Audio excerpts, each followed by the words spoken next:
Futures once again back in positive territory this morning as we look to bounce back once again after another sell-off yesterday into the close. It was once again the tech and growth sectors that led that move to the downside late in the day yesterday as interest rates remain high.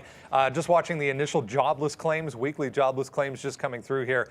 286,000 versus 225,000 expected. So higher for the second week in a row there for weekly jobless claims. Government bond yields continue to rise. Multi-month highs once again today for both the 10-year and the 2-year has been on the move the past couple of days as well. We'll keep an eye on both of those. Central bank meeting coming up next week, 25th and 26th. Very, very low chance still being expected for an interest rate hike coming out of that meeting. But of course, coming up in March, everyone expecting at least a quarter-point move for the Fed. On interest rates, yesterday we had the Dow down 339 points, about 1 full percent. S&P 0.9 to the downside. It was the NASDAQ, as I said, 1.15 to the downside, leading the way officially in correction territory now for tech stocks and the NASDAQ. We're watching Ford this morning moving again to the downside after that big move yesterday. Another downgrade coming through for Ford today from Jefferies this time. Some airline earnings as well, both UAL and AAL out this morning with their latest quarterly numbers. Thursday, January 20th, 2022, tradertv.live starts now.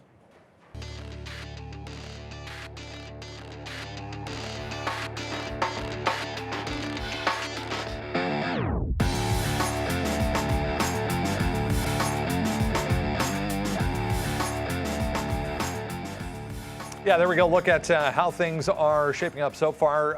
Okay to start, kind of similar to the way yesterday was shaping up about this time before we got to the open. 0.8 for the NASDAQ, 0.3 and 0.4 for the Dow and the S&P to the upside. You can see crude oil finally getting a bit of a downtick there, 0.9 so far to the downside. For oil, what a run it's been on again yesterday, up about 2%. Bitcoin and Ethereum, bit of a bounce back as well. Yeah, Google saying this morning they formed a crypto department, I guess, to do some work on that. Good morning, guys. We are more than halfway through the week. Almost said it was Wednesday there. It's Thursday, obviously.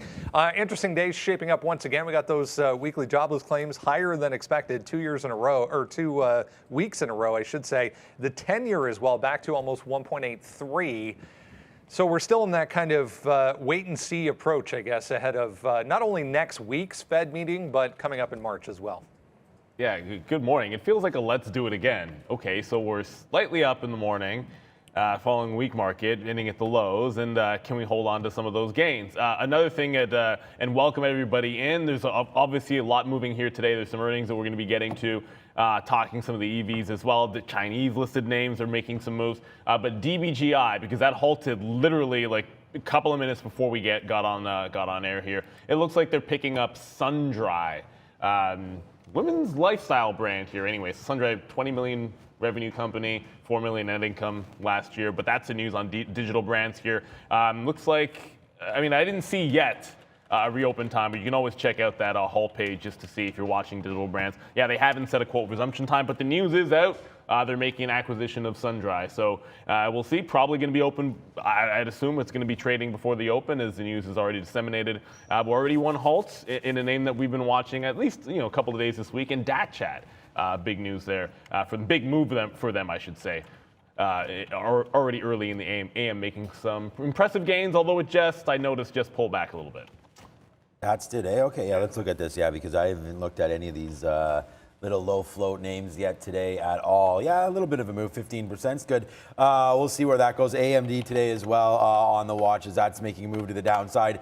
Just down 1% or so today, but it's battling back. We have a 127 break that we want to probably take here, but I was thinking about doing it while the market opened, but it looks like we're going to break 127 right now, 125.50 the bottom there. But yeah, lots of stuff happening here today. Should be another good one, man. We'll see what we can take out of this market today. It's been a good little run, but could always be better. We'll see what happens here. Should be exciting, Brendo. Yeah, let's jump right into things here. Just see a few people talking about AMD. AMD back to the downside this morning, a downgrade for price target cut as well for AMD. So we'll get to that coming up. Before we do, Miss V is here once again next to me, back to my left. Good morning. Good morning, team. Happy trading to you all. Have a profitable, wonderful day. Please make sure you like this video and let's get it started, Brandon. Let's indeed get it started. Lots to discuss here as we head towards the open, including, guys, wanted to mention this one to start off. We're getting into some bigger names now for earnings coming up after market tonight. I noticed Netflix a little active here in the pre-market. Q4 results for Netflix due aftermarket tonight. Yeah, we're gonna get those earnings. Obviously, the Squid Game has been the big story. I can't wait to see that come through. I think season 2 is gonna be fantastic. But anyways, I'm a bit of a fan. And Netflix, I think we talked about this in the afternoon show. Sort of, it's pulled back so far, and as a matter of fact, the Nasdaq officially in that correction territory. So you talk about like growth names. That's how deep we've come back in. But you look at Netflix, and I know it's up 1% pre-market because we are getting almost a 1% bounce. Actually, exactly 1% bounce in NASDAQ, 0.5% in the ES. But this is 700 to 500, right? So it's been a much steeper decline overall from the top than the broad market. And I think at that point, you get back to support levels that you're talking, summertime of last year, and giving it all back in Netflix. And it's showing some signs of bouncing off of that level. Of course, look, you still have to see what happens with the report, but it's a stock in a great place right now, at least I think, to start nibbling. But you want to see the report come out. If we actually rally from here, you put yourself in a good floor. And if it were to break down, it would be breaking 500 into what was, like, I purposely kind of did this, what was like the longest barcode, well, one of the longest barcodes. It was a wide range, but if you look at this 460 to 480, it sat there in a $100 channel for over a year on Netflix. So if you break this level at 500, then you're getting down to that 480. And by the way, watch out for this APM, right? So you would have seen me in this stock when we sat down. Shorted all the way down to 140. I just reloaded in front of 160, took out the high. 9 million share float on this stock. So make sure you have outs on this thing. I know it's only $1.60, and sometimes these are like $10 low floaters or whatnot. But just because it's $1.60 or a cheaper stock, it's a 9 million share float, and the news is like 2 days old, and yet it's doing volume today. So this one I can't bring myself to go long, because if the catalyst was today, at least that would make some sense. But it's 2 days old news, does no volume, and now it's doing 10 million in volume. I just feel like it's going to come back in at some point, but I'm still going to make sure I have stops and an out before every single trade. I think you need to have, that's the whole point of all of that, right? So those names be back and forth, positive, negative. I think you need the market to open up, and then the volume probably kicks into that. But we've seen these things move quite aggressively into the open. But I'm going to take my first position here on SoFi. Let's see if it can hold $14 again today. Today, at least we have the NASDAQ bumping up a little bit here. So that could be something to look out for there. But we'll take SoFi, see if it tests yesterday's high of basically 1440. I think that could be a first area to get some out, and then hopefully it can rip up to the high side here today with SoFi. A little early to get involved. The market, as I said, is just a 0.9 right now, so it's still a bit early, but we'll try to take a SoFi long here into the high of the day from yesterday, 1440, and try to average in near 14. And we're not going to be, we're going to hold enough shares that if it does fall down, we don't have to panic and get out. We can, try to massage this trade back down near 1350. But you asked about Netflix, and look, I think Netflix, we talked about this on that big spike up the other day when they had the news about its rate. I guess it was in here. It's kind of came back in where they had that spike up. I guess it was up to 540 or so, and then back in on the price increase. So that's not going to be obviously affected their current quarter, but pushing forward, Netflix should say some good things. So I like Netflix down here. Obviously, there's a lot of overpriced names, and I don't think Netflix is one of those. I think you can grab it here at these, super depressed levels, and then, worst case scenario, you get a 485. I wouldn't do anything until earnings come out, but it's just if you can get something around $500 today, that could be worth looking at, and then maybe you get a 480 print tomorrow. I don't know, but anyways, I like Netflix, but I wouldn't touch any of these sort of FANG names, these big high tech names, until they report, because honestly, just give up the 5% so that you can see where they're going. Because the last thing you want to do is buy Netflix today up 1%, and then something happens in their report and they're down 10 tomorrow, right? So just wait on all these names would be my advice. I'm going to keep that advice going pretty much for all of tech. So the last time I bought a name before earnings was Roblox, and that was because Metaverse was all the rage. And of course, that thing spiked 100%. So that was pretty lucky. I don't think they're going to get that with Netflix. There's a few of these we mentioned yesterday as well. Regional banks out with earnings this morning as well. Looks like KeyBank, just maybe the call happening right now, moving around a little bit. There's also Regions Financial, RF, a little bit of volume this morning after their report. Let's talk about Ford. Sean, we mentioned the big move down yesterday. Here's Jefferies with a downgrade today. Talking about it being too early to re-rate some of these legacy makers in regards to EV progress, and that move up may be a little bit overdone. Yeah, look, Ford, I mean, we always talk about it a little bit too far, too fast, right? And I think that it's just, it's gone all the way to the upside. It's $22. It's printing 2 million shares today. And yesterday you get the huge flush, right? It was basically just chilling out up here, 23, 24 for a very long time. Called about, I mean, not very long time, I guess 2 weeks. But look at this bump. You get a nice bump there from 22 up to 25. So you already had that bump. Now you're giving it all back. So we're just back to where we were a week, I guess 2 weeks ago, like I was saying. It's been about 2 weeks up here. Now you're right back down in. I mean, I think I would leave it alone here. The market is coming back in for the next couple of days and probably the next little while. And you don't want to buy a name that's been so bumped up like this. I would wait for it to come back into like $19. The 50-period moving average is right there. We've cruised it. And this is the thing. Remember we said, you know, when you get too far away from the 50-period moving average, it does tend to fall back in, whether or not there be stories or anything like that, especially when you get a big company like Ford. It doesn't trade too far away from technicals, and you see it here coming away from the 50-period and then making its way back in before spiking up again. And now we're going to come back and test it. So for me, you know, we were dumping some shares. We've dumped shares higher than this. We've dumped shares lower than this. But for me, Ford's just a hold for a very long time. So I'm not going to be doing any more selling. I've already decided I'm not going to sell pretty much anything. I'm just going to wait for better prices to buy. I have a decent amount of cash, so we're going to wait for that. And I'm already pretty much fully invested in Ford, the position I want. So for me, it's just going to be waiting around here. If we can get a low tick, like, I don't know, 2150, something like that here today, then we'll probably take it. That's that high right there, 2150. So if we can come in on these little candles back in December, I think that's a good spot to get long. I mean, 21 looks like a great level. It's like it breaks out, comes back to support. I'm looking at GM because obviously if they're talking about legacy automakers, GM fell yesterday with Ford when it had that pullback, and you're going to see it's actually flat today, but we already burst through and we're holding below now the 200 period. It's a little bit of a different story because GM hadn't broken out the top and run away the same way Ford had. So I'm looking at this double area support on GM, double area support, this double bottom higher support on GM around $53.50. So I'm looking at that for a potential trade here today if there's a further sell-off, because GM only went a small fraction of what Ford did yesterday. So if this news does drag this a little bit further down, it does have this double bottom 53. And there was some support there. If you go all the way back in the middle of last year, there was support there before it last retook the 200-period moving average. And it's been sort of grinding back and forth above it right now, but in a bullish trend. I mean, you saw the 50 cross, and it's been pretty bullish since there, touching the high and now bouncing back. So we'd like to see it put in a higher low, but I like a 53 bid on General Motors if there is any kind of a sell-off. It looks for now like it's pretty safe, though. After yesterday's action, I'm writing nothing off because it was a little bit more hectic to the downside in GM than I would have anticipated yesterday.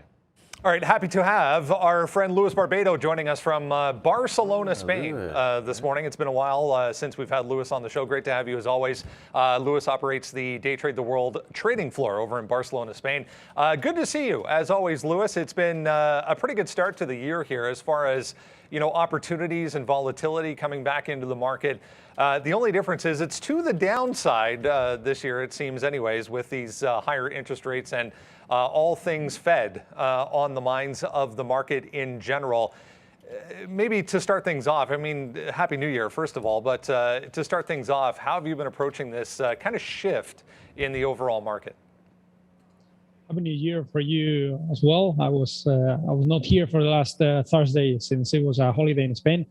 We approach it volume. It's a little bit back here on the way down, as you say. But when it's down, volume goes higher and volatility too in the whole market. So it's good for us that we clean a little bit the market from the uptrend for a long time, a little bit shaking in the movement down, looking for support in some sectors. So it's very good for us actually, for the day traders, that the stock market goes a little bit down to take more volume again. Yeah, it's always good, as we say, to be able to kind of shift direction and shift thinking and shift your approach as these changes happen in the overall market. Let's talk a little bit about what has been kind of on your radar going back over the past couple of weeks here, because we've seen a very quiet start to the year for small caps in general. There really hasn't been those 100, 200 million kind of share per day symbols that we saw going into the end of last year. What have you been focusing on as far as individual stocks are concerned? Yeah, you're right. We are not having a lot of small caps every day with huge volume and huge volatility. There are one or two every day. As today we have dots. It's moving up 15% right now, trading 16%. Yeah, right now 350s. It's in a decent pullback from 370s. So we're trading this one, 15 million float. So interesting, is about to acquire Avila Security. So it's an intention to acquire another company. So it's going to be active today for sure. And APM, as Neil was talking about, 9 million shares float. No big catalyst, that he was saying, no big catalyst, and a history of gapping up, squeezing the shorts and going down all the way. So it is a nice history. If you check many days, gapping up 20, 30, 40% and going back again. So we're going to look for a short in this one. After it breaks the high 160s, 170s, we're looking for a short in this one. Yeah. Only these two small caps for today, but we have a large cap today interesting as well. Yeah, let's dig into these two a little bit further if we can there, Lewis. APM, 6 million on the float on that one. There isn't much of a short interest I saw, but as you said, one of those that can give you those big moves initially and then kind of fade off. Talk us through some levels here. What are you looking at as far as some technicals? APM, we're looking 170, 175 for a break and a short squeeze. I mean, we're not looking for longs in this one. Only if we break highs and it shorts a little bit, the squeeze the shorts, we're going to look for this squeeze to go, square the shorts. We're going to look for the shorts over 175, 180s. It is even better if we try to get to 2 round level, and then we're going to add up a big position there to try to look for shorts on these ones. Yeah, it looks like a pretty big level up at 2 even for APM. DATS looks like it's struggling a little bit here around 345, 350, still tons of volume. Talk us through what your approach would be on that. Well, we are going to only trade in if it's going higher. If it's start to bleed down, we're not touching this stock. If it goes over 370, let's see, the 4 round level is going to be important, and over dot 4, we're going to trade a lot. If it has volume and holding this 345, 340s, we're going to be very active on this one. It's already 6 million traded with 50 million shares float. So interesting. No big short float, that's true. It would be better if it has a little bit more short float so we can see some more volatility, more parabolic movements. But over 370s, it's becoming very active for us. You mentioned a couple of bigger names as well. We had a huge move yesterday in SoFi, obviously not a large cap, but bigger than some of these other ones we've mentioned. There's also Ford today, pretty active in the pre-market. What else are you looking at? Yeah, Ford down again. I mean, it's normal. We were in, I'm not going to say all-time highs, but 1999 highs. So, I mean, it's a normal pullback from 24, 25 to 21. 21 is important level, so we're going to check if it gets there. But we were shorting it from 24, 25, 25, 50s for a healthy pullback, let's say to 21, 20 probably. BABA, 6% up pre-market. It seems finally, at last, it's going up in an uptrend. I hope it holds a little bit and we see over 138 and it goes to 150. So it's going to be active today. We're going to trade both sides, this one for sure, because the volatility and the volume is going to be there. And 2 stocks we're looking for every day is AMD and Tesla. very active every day, 2-3% up and down every day, both of them. So a lot of liquidity, a lot of volume, a lot of important levels in both of them. So Tesla 1000, really, I hope it breaks a little bit, hold there, and we're going to see some nice trades below 1000. Yeah, AMD, interesting look here in the pre-market as well on the downgrade. So kind of extending that move that we saw happen yesterday. You read my mind there on those Chinese stocks. There was that kind of positive note as far as some of the e-commerce platforms are concerned from their internet regulator over in China. Any of the other kind of secondary names? I mean, you mentioned Alibaba, but you know, Pinduoduo, PDD, JD.com, both also higher here in the pre-market. Yes, but not the kind of stock we like to trade. It's a little bit more linear movements, trending. We like more kind of stocks, BABA or AMD, or of course small caps, you know. But if it's not a small cap, we need some noise up and down. And the ones you mentioned are more linear. You look at the charts during the day for 1 hour, 2 hours, they only move on one side. So not the best risk management on these kind of movements for our style. We are not trending in, we're looking for more scalps, more noise. So the level 2 giving us an edge of what is the right direction. If you see a trending line like no going up and down, it's, in our opinion, it's more difficult to forecast where are the big players buying or selling. Luis Barbato joining us from the Day Trade the World floor over in Barcelona, Spain. Luis, I hope it's warmer than it is here in Barcelona today, because it feels like about minus 30 here in Toronto this morning. So enjoy the warmth, as we are definitely not today. Great to see you as always. Yeah, you should never ask that. We're going to be always warmer than you guys, even in summer, I figured. winter, whatever. I figured. Have a great day. Okay, you too. A couple of interesting names there this morning, guys, from Luis.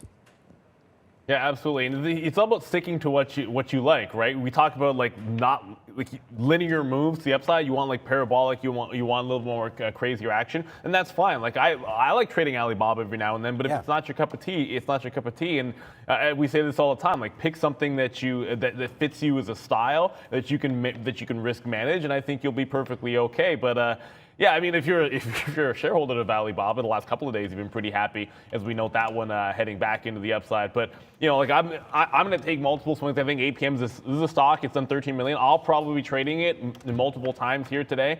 It probably could at least have like half a dozen, I think, individual trades with multiple executions, just because it's got so much movement. With these low floaters, like we always say, like, make sure you trade with caution. And were this to start breaking out or going crazy, keep in mind, like, because it's so cheap, like the actual the actual like penny movement to cause something like this to halt is pretty small.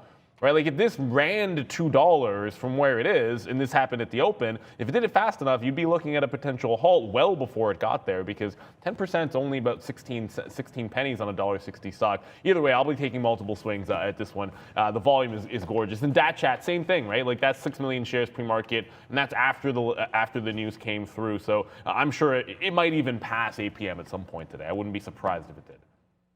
Yeah, we were still just looking at SoFi, but yeah, good points from Luis, and thank you so much for joining us. I mean, another great office there in Barcelona for Day Trade the World. So anybody in that Barcelona region, hit up Luis Barbato if you need his information. Check Valeria on the chat, and she should be able to direct you somewhere. I think we have his Twitter handle. It was 80 Trading, I think it was. Anyways, it's on I'm following him as well. So hit up at Trader TV, Sean. You can message me if you want, but there you go, Luis Barbato. Very professional office and very smart dude.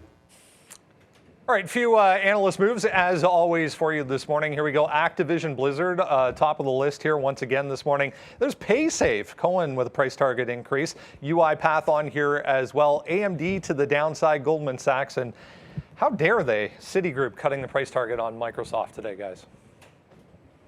What's their target? 376. Okay. Price targets don't mean it. I don't understand the price target game. It's a weird thing to do. I get the whole buy, sell, hold. That of course makes perfect sense. I think everyone can relate to that. But the price targets, like, some analysts are so like they adjust it regularly, so it makes sense. Like they do, but then other ones are so far behind when it comes to price targets. And famously, like some of the ones you see on Tesla are hilarious. But I want to go to Procter, because I don't think this is not necessarily a day trading stock, which is probably why we don't talk about Procter & Gamble. I love Procter. I think in that, the second we started thinking about inflation mid last year, to me, it's like, the pricing power is there with them, and I like Pepsi as well, but they reported and had great earnings, able to pass along, raise those price and input costs to the consumer successfully. That came out of their report, and they were up yesterday pretty nicely. Flat today, but like this is a name that I'm actually, it's been a great run for it. Like you saw, it was consolidation, finally made the break, late last year, and taking advantage of the fact that you're getting a nice gain on something which might not be as volatile. Like I want to be selling this the next couple of days, or at least a little bit. Like not selling it. Love the stock. It's going to be it's going to be a core holding no matter what. But certainly up at this 165 area, you've got a double top.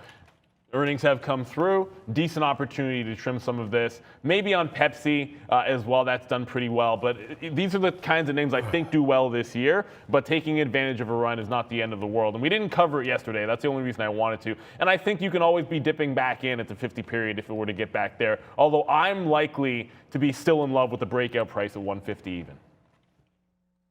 All right, I like that UiPath call there. We'll see. It's up that 4% right now. It's ticking out near 37. We're going to go long through 37 on UiPath and see if there's any sort of magic that happens right there. But the sticky note is out. We have AMD, Lucid, AMC, Microsoft, Rivian. I didn't even know about that Microsoft downgrade, but it's not really reacting to the stock at all. I mean, oh, wow, 309. Okay, so we're even going higher and higher and higher. You could see yesterday Microsoft was a great trade for us, man. We hit this 307 long and bang, got it out 310.50, some of them anyways. Most of them out earlier than that, 308, 309. But definitely Microsoft has a huge potential to run, especially off that ATVI deal. It seems like it was a good deal for them. So happy with what's been happening with Microsoft. So we're going to continue to watch that name here today. And I said any dip down, like yesterday's close was absolutely nasty, but like you had such a great opportunity to buy down here one more time. My last buy on Microsoft was 304, so we'll see. And that was just a couple weeks ago, so we'll see if that comes back in, back down here again. But I like Microsoft defending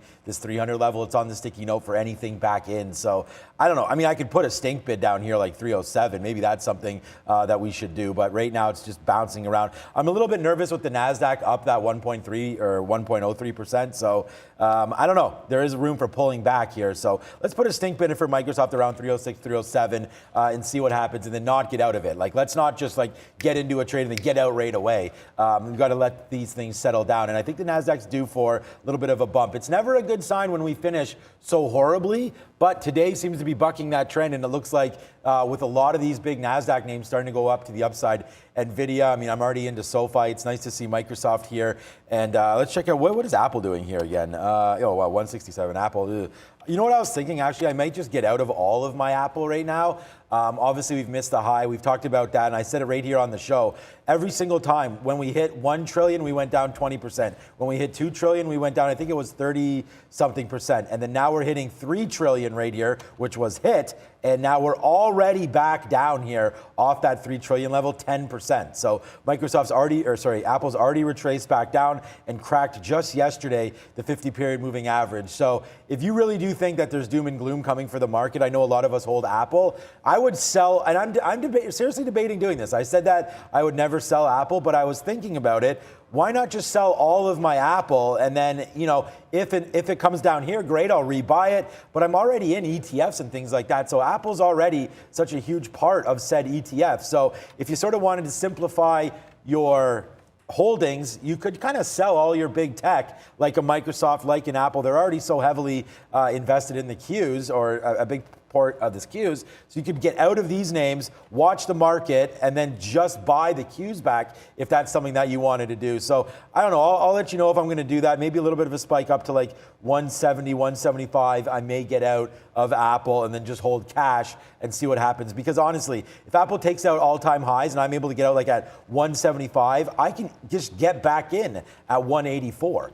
Give up $9 of upside for a potential, what people are calling catastrophic moves to the downside here. I mean, I don't know anybody that's calling like S&P 500 up more than like 4 or 5% for this year alone. I mean, what are we already down? 10%, right? So not for the year, but well, close enough, I guess. I don't know. It's just one of those things. Big cap is in a little bit of trouble here. Yeah, Hey guys. Go ahead. Sorry, Neil, we've got an early super chat from William Craig sending emoji saying, thank you for being you. Thank you, William, for being you, for being with us, and for your support. And now let's go to Brandon. Yeah, let's continue along here, guys. Thanks so much, William, for that. A couple of one-time high flyers worth noting here this morning. Corsair, CRSR, reported earnings up 2.5%, not doing a heck of a lot of volume, but worth a note. Earnings were actually decent. Lumen as well, Lumn, had some positive news as well. It did spike up to 1270, right back to 1220. So again, some one-time high flyers moving around so far this morning. Let's bring in Arun, get his take on what to expect today, because as we were saying, Arun, it's very similar to kind of how yesterday morning was setting up, but a little bit positive once again. Yeah, and here we are with some different levels. Kind of opens up the trade a little bit more. It is still wide though in terms of ranges. We still got quite the wide range here. I've got 44.85 on the bottom, so that's about 60 points further down.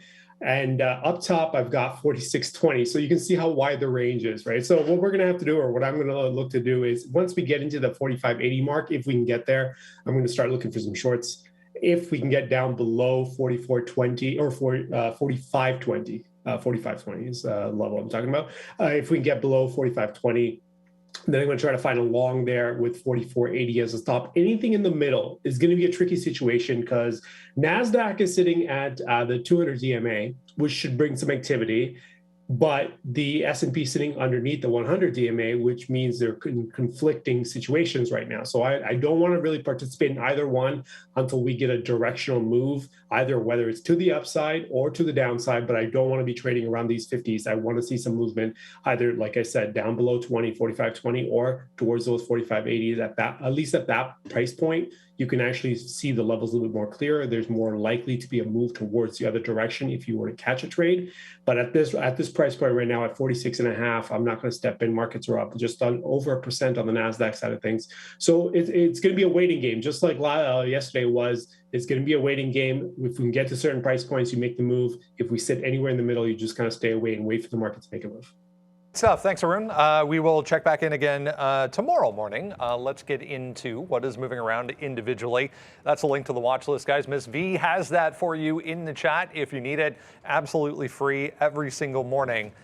Before we come on at 8:30.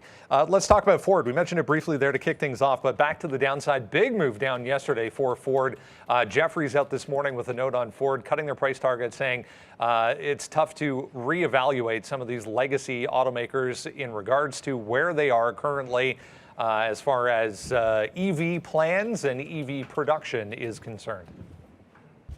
Yep, just tweeting out UiPath, guys. Find it on here. I don't have Ford on the sticky note today, but you can see we do have a few names. Thank you. I didn't ask to retweet today, but you guys have done that. Thank you for the 18 retweets, and we just add UiPath here, looking like a nice little 37 break possibility right there. So we'll add UiPath to the sticky note. So you guys can find me at TraderTV, Sean, and maybe I'll just copy and paste that so you guys can get that. So yeah, I see the note here, and you know what? Whatever. They're probably just driving this thing down so they can get long.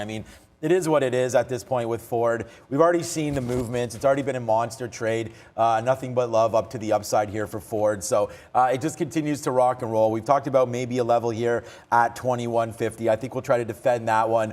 But it's just it's Jefferies coming in.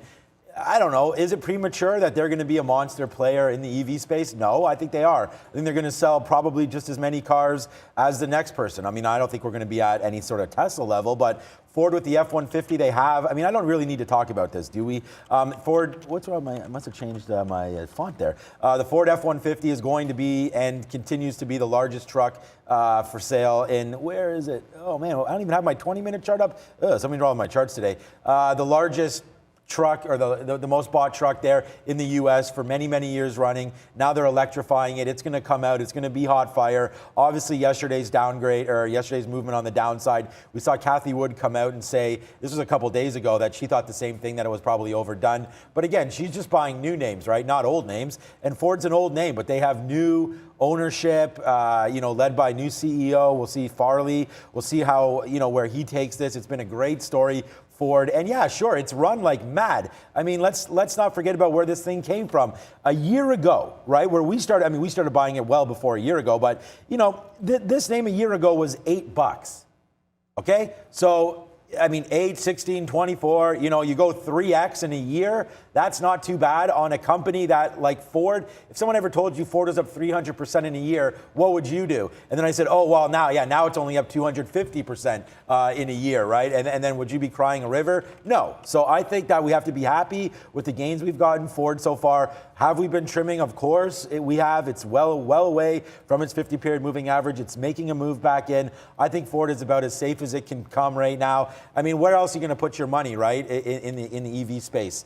I like Ford, I like Tesla, and I would just continue with those two names. And I don't really see anything wrong with this. I don't know if this is a buying opportunity or not down here. I know that's what you're looking for, but why not just wait for clusters? When AMD was clustering at 50, your boy was in there buying. When AMD was clustering at 75, we were in there buying, right? So, I mean, that's just what happens. Stocks cluster and then rip. So I like Ford, and I love it back down in here. If you're not long Ford, wait for 19, 20 bucks, but this is a winner in 2022. Yeah, we kind of went over GM as well, so I'm not going to double down on that. I will show you. I like 21 potentially for today, just because that was the breakout price. So resistance turns to support. But Ford, there's not much on the imbalance locator, but just noting, and it often does, it's $500,000 to sell. But with the downgrade today and down, I feel like that's likely to get paired off by the open. So I think it's tradable definitely today, but I think you want it off support at 21 even.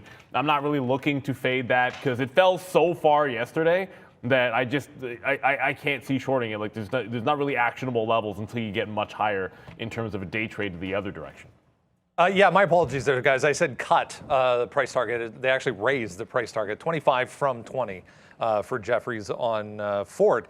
Let's go on to airlines making moves in the pre-market here. Just double checked again, UAL and AAL. American doing far more volume and looking far more interesting here, up 2.25%. Both reporting smaller than expected losses for their latest quarter. They did say there's still some lingering Omicron issues as far as bookings are concerned for the remainder of the year. Yeah, this is definitely a tale of two, not a tale of two cities, but a tale of two different symbols here today. Because UAL, their guidance and their forward outlook not very rosy, and I think they're getting punished for it right now. The momentum on their chart was a little bit stronger. Like that was the one that was already breaking out UAL, whereas AAL was sort of hanging around the bottom, and then therefore maybe that's part of why it's even getting this bounce, despite the numbers not being as good. So I think it's a weird thing to say because a lot of times the market's going to move in the same direction, a lot of these related names. But if you're playing one of the long side, you play AAL for longs, and I'm looking at that 17 level for support here on AAL, and hopefully this is going to work when I flip. Wow, look at that. And then UAL, you sort of look at it, it just broke the 50-period moving average. It had been breaking out going into this, so it had been the stronger stock. You get the bit of a disappointment, and then I looked at this and said, this is a fade off of 45, like a short. Now you can short off the opening range hit as well. So this does a pop and fade on that news. I'm looking to short off the 44.20, which would be right now, and if it breaks out, I'm looking at that 45 floor. So it's more like pick your poison. If I miss out on any short opportunities in UAL, I think I'll have a chance maybe catching some bids on AAL. And like Sean said with Ford, sometimes it's about where the stock has come from. Although the guy wasn't great for UAL. Delta was far more optimistic when they recently reported as well, and not necessarily cutting as much of their potential guidance. When you're saying that your costs are going up 15%, ex fuel, and then you're still 15, 16.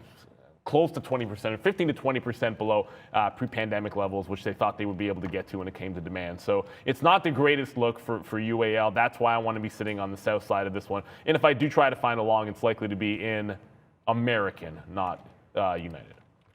Yeah, I haven't even looked at anything like this related yet. We just did get a bid here for AMD.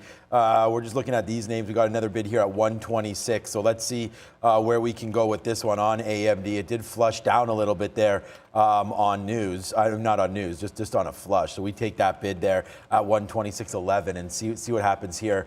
Back up to 127. We like this play. So if we can get this back into the 80s or something, take a quick 70 cents, we will do that. I'm always sort of biased to CCL, but back up to $21, $22 here on CCL. This name, again, everything got hit yesterday off the opens or at the close. So I feel like today off the open, a lot of these numbers that are actually like, this is in the money, 0.52%, but it's not really. I mean, it's nowhere near where it was yesterday, back up to $22, right? So, I mean, I think a lot of these, when you're looking at how much a stock is up in the pre-market today, it doesn't mean anything. It's just because it got clocked so much. Like, it's back to levels they were at 3 p.m. Still nice to have it up, but still very much a danger zone here. CCL, I mean, although the world's reopening here, I just don't see a trade in this unless we bounce off that 21. So I think we'll wait. Yesterday in the collapse, we bounced off. Well, we didn't bounce off, but we stopped. I think we only stopped because the market closed. But we stopped here at 21 and change. So I think that's a level to be looked at here for CCL. I always favor Carnival in these situations. Just checking out Coinbase there. There was a note just coming across on Coinbase, not really doing much. Everybody mentioning Beyond Meat. McDonald's, guys, expanding their test for the McPlant.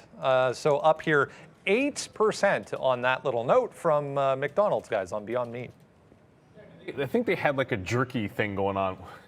Oh, goodness. Yeah, they had like a jerky deal with Pepsi as well. So Beyond Meat with some good news. Again, like this is another name that's been trying to break out, and this is going to be a little bit it'd be easy to see, I guess, on the daily chart here. You can see the 70 to 71 level, pretty much the same thing. We've broken it a couple of times, only to fade right back. Like you're talking failed breaks every time at this 70. Well, the last couple of times at this 71. I should not speak in every time as if it never traded above that price, but you can see the double tops that we've had at that area, and it's just choppy in between. You've got clear support 63, it spiked up on news before, and then managed to only come back about 10%. So I think it's setting up to eventually catch a bit of a break. Already up that 8 right now. My first thought is, okay, if it failed breaks, if it shows you the hand of failing a break 70 to 71 and then starts coming back in, just short through that top, if it gives you a chance, in the 65 area for the long, I think that's the play. 68 is smack dab in the middle, so I'm not going to be touching Beyond Meat here today, but it's a good catalyst for it. And at some point, sometimes you just wait for it to actually break out. Like if it eventually breaks this 71 area and then holds a couple of days above there, that gives it some runway, some support a little bit higher, then you have a chance to get going. And in this environment, it's been beaten up. It's had these catalysts before. That got it off the bottom, and now it needs to get out of this 70 area, which has been trouble for Beyond Meat the last couple of weeks. At some point, if it keeps on getting positive prints, the market's going to stop beating this name up. I don't think they're going anywhere in the long term. It's just a matter of like how long it takes for larger adoption in reality. Like I can't see any way that in 10 years that whether it's plant-based or whether it's literally lab-grown food, I just think it's going to be a big part of diets across the world. And maybe it's 5 years, maybe it's 20 years. To me, it's going to happen. It's just a matter of time. But if you're holding it for the long term, if we don't break this trend, there could be a heck of a lot of pain for this particular year.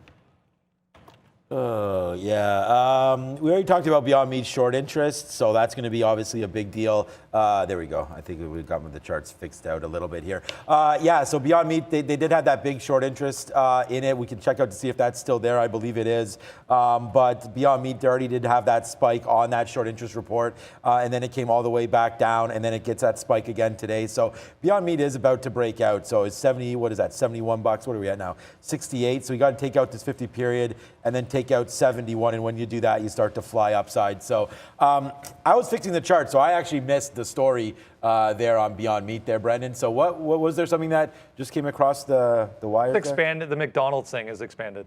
Okay, so the McDonald's thing. Okay, so yeah, so that's a nice partnership. We've seen them make ones with Pizza Hut, Taco Bell, Yum Brands, all that stuff. So I think it's important that they make these connections. I know they're in Walmart and everything's happening. I actually like Beyond Meat here through 71. I'm going to put that order in. If it takes off, great. We're already up 8%.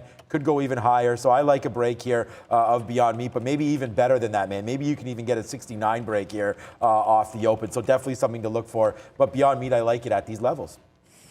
All right, let's continue along here. AMD. A lot of people talking about AMD this morning as well. I was just watching Laser, LAZR up 12% here.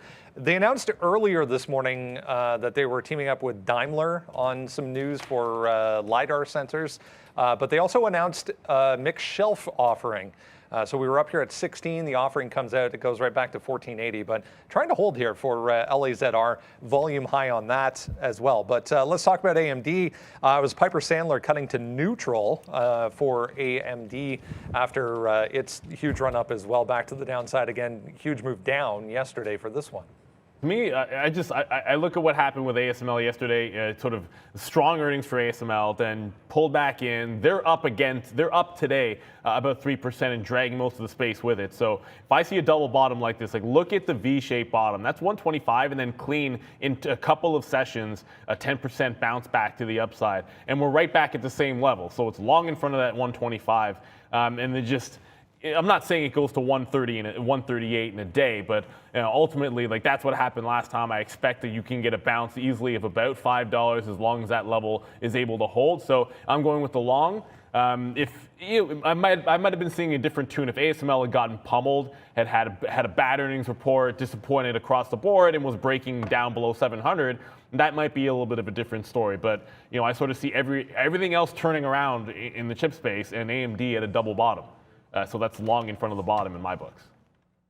Remember what we've already said, guys. Long 50. I mean, I didn't buy anything. I bought 50s, I bought 75s, and we didn't buy anything else. And we've been cashing out of AMD. So again, sometimes it's just you got to play what the market's giving you. And right now, in a name that's been so superheated this year, one of the biggest winners, one of the best names to have in your portfolio this year, AMD. And I think it'll be a great winner again. It's got to settle down. And where could it settle down again? How about 100 to 105? I mean, I know that sucks to call, a 20% move to the downside, and I'm not calling that. I just this is another area, and unfortunately, I can't really show you. Maybe I could show you a daily chart on eSignal because we have too many wicks there. But, this is what we're talking about, where we started to buy. Look at this consolidation. I mean, I can go back to $50 to show you where we were really starting to buy it, but there was other consolidation areas here, and unfortunately, this is going to freeze up on me now, but it has these consolidation areas, and I feel like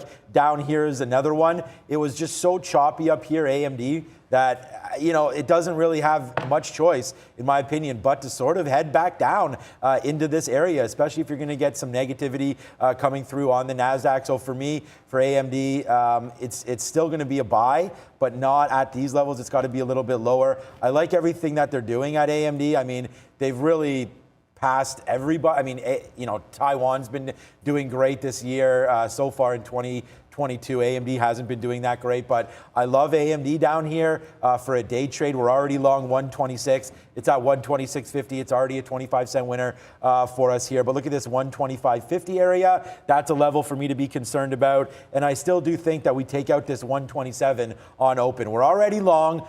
Do I have an order? No, I don't have an order yet to go long through 127. What time is it? Oh, it's 9:17. We're getting very, very close. So I like a 127 break. We're already long here, but we will get out as it rips back to the upside. But watch out for a 127 break here on AMD. I don't believe that downgrade is anything, so it shouldn't be down 1.5%. The NASDAQ's up 1%. We'll see if it wants to continue to fly up. I like AMD through 127.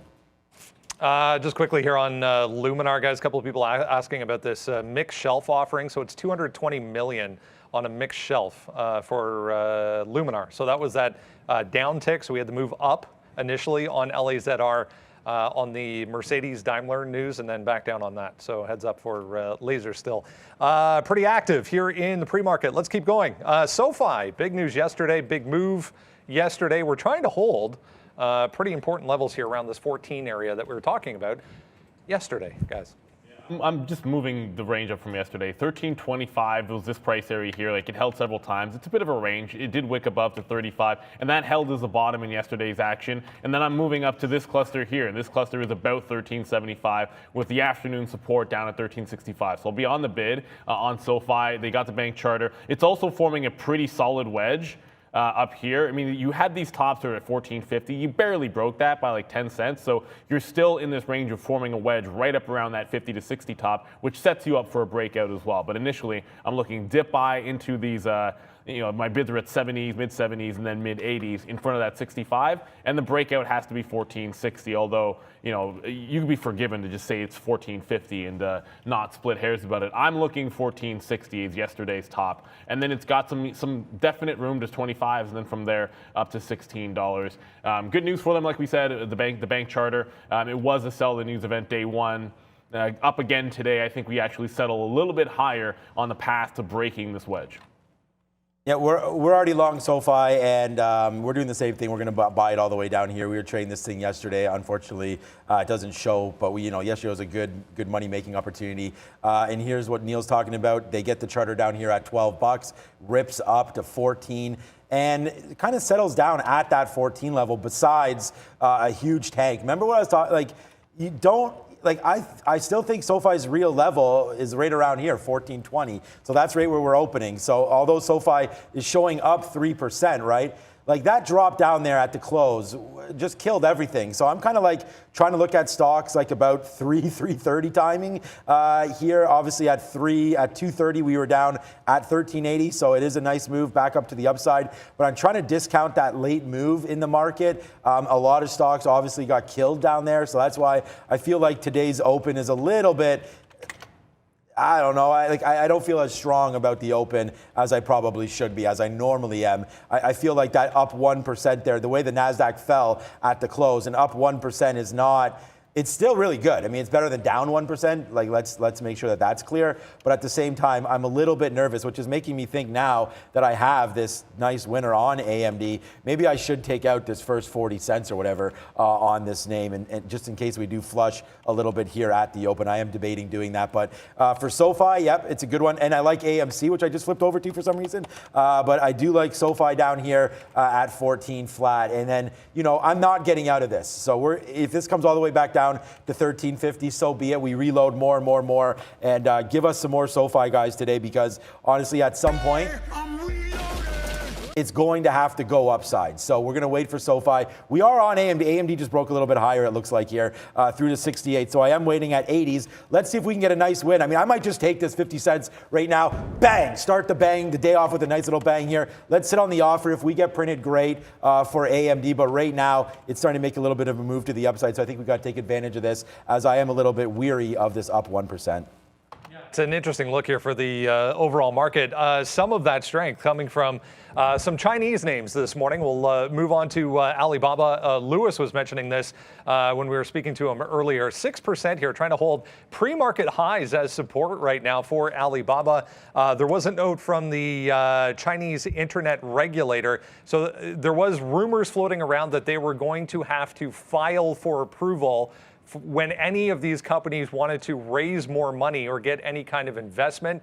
The internet regulator then came out today and said they never said that, they never thought of that, they weren't even planning on doing that. So 6.5% here for Baba, but as we said, all of these kind of e-commerce companies looking like this today. Yeah, Baba, JD, I mean, pick your poison. They're pretty much all doing the same thing. Baba, look, it's what most people look at to trade, and volume's usually pretty good on it, so that's where we're going to go. 148.40, previous bottom. Then the consolidation flush through, so you kind of get where I'm going. Support turns into resistance. It looks like after the bump down, we're headed right back into that level. It's a 139 top recently, but I think you got to treat that as more of a price area, especially when Baba, it'll have 10, 20. Right now, even like almost sometimes 30-cent ranges. But either way, 139, 140, that's your resistance point. I think if it gets too aggressive on any kind of a sell, I'm looking right back in when it got to the top end of that range before. The first pullback was right here to 132, so I'll stick right to that same area. If it pulls back into 132, that's where the dip buy would be. That was weird. I know we just heard something. I don't know. Anyways, 139 at the top, 139 to 140 resistance to the top. I'd be a buyer in front of that 132 if it does sell back in, just because that's what it did the last time it reversed off of that level. I'm focused on Alibaba, JD, similar moves, and a gap up. I'm focused on NEO. I think NEO is for me, it's the best day trading. There it is, AMD out. Yes, sir. We'll hit that awesome as AMD comes out right there for a nice little trade for us. But let's go back over to NEO quickly. I like this 29.60 break. Better off 29.70 right here. You see on a 20-minute chart, we have these bottoms 29.70 about. I mean, you're picking, it doesn't really matter what this is, 29.70, 29.75, something like that off the open. I like NIO the best out of all these names. It's the name by far that I've made the most. I mean, XPeng I've probably made the most money on, but NEO, the most commonly traded name for me. I like NEO to the long side there, so we'll see where it goes. But NIO breaking through 29.70. I'm actually, right as we speak, guys, I'm adding it to my tweet. So I'm adding it to the sticky note, adding NEO on a 29.70 break. All right, let's talk DAT chat. DAT's out with Web3 positive news this morning, so getting a nice bump. I wanted to show the daily chart just to kind of emphasize how big of a move down this has been. So this does definitely have a lot of room back to the upside. My cursor moved up there, but 4 and then 450, big levels on the way back up. So 4 first and then 450, obviously. Would love to get a test of that. We're at 350 right now, so may or may not happen, but let's see what happens for DAT chat, getting a nice bounce, guys. Yeah, DAT chats, I'm in that one as well, going to be watching that. And with only 5 minutes to go, I want to get to some barcoding on GameStop, but I want to show you, I don't know if you've talked AMC already, Sean. But a double bottom on GameStop. AMC made a bottom yesterday, but this double bottom at 104 on GME. I'm just going to stand in front of it. I mean, it's only up 2%. If it gets down to 105, I'll give myself $1 worth of risk, but it's really tight down here that if it does make a bit of a bounce, I actually want to trade through it. And we talked about the 100 level. It hasn't been able to get there. Now you have an actionable double bottom. I think that'll be worthwhile. DWAC as well with 2 minutes to go. Crap. Load. Too fast. DWAC as well, trying to hold yesterday's support level. I think if it cracks this, you're probably headed down first level 70 and then looking at the mid 60s for support. The mid 60s clearly a stronger level there because it pulled back sharply and then held and ran from that price. So more of a breakout than looking to see if it can hold the 70 area. If it does jump up to the upside, in the afternoon, it got to 85 and turned hard. So I'm looking 85 top, short in front of that. So DWAC still going to be in play for me. And I'm going back to the same well on Activision, 82 and 81.50. Those are the levels I like on Activision Blizzard. It's not trading like a buyout. You got to trade Activision like a momentum stock. It'll give you like 25, 50 cents, dollar type moves. I'm going to try and play 82 and 81.50 the same way as yesterday. Neil say dollar type moves. Let's go. AMD right now almost $1 in the money as it goes right up to, I mean, it basically printed 127 there. It looks like it's going to do that off the open. So we've already got this dollar winner on AMD, hopefully. And then another name right now, SoFi. That's going to be another one. So hopefully SoFi today is money as it's going back up to the upside. We are waiting at 40, yesterday's high. So hopefully, come on, let's go. Yeah, there we go. We already got the print. So there it is right there. Yes, dropping down the money. Man, dropping loads right now. Let's go SoFi all the way to the upside. A nice little move here for SoFi. You guys wanted to bring some energy today. There it is. We're here already. SoFi with a nice little move upside. And yeah, we're celebrating, guys. This is already a winner chicken dinner for you guys. So hopefully today we can turn the chicken dinner into a lobster for you. I don't even know where. There it is. There's my chicken dinner winner.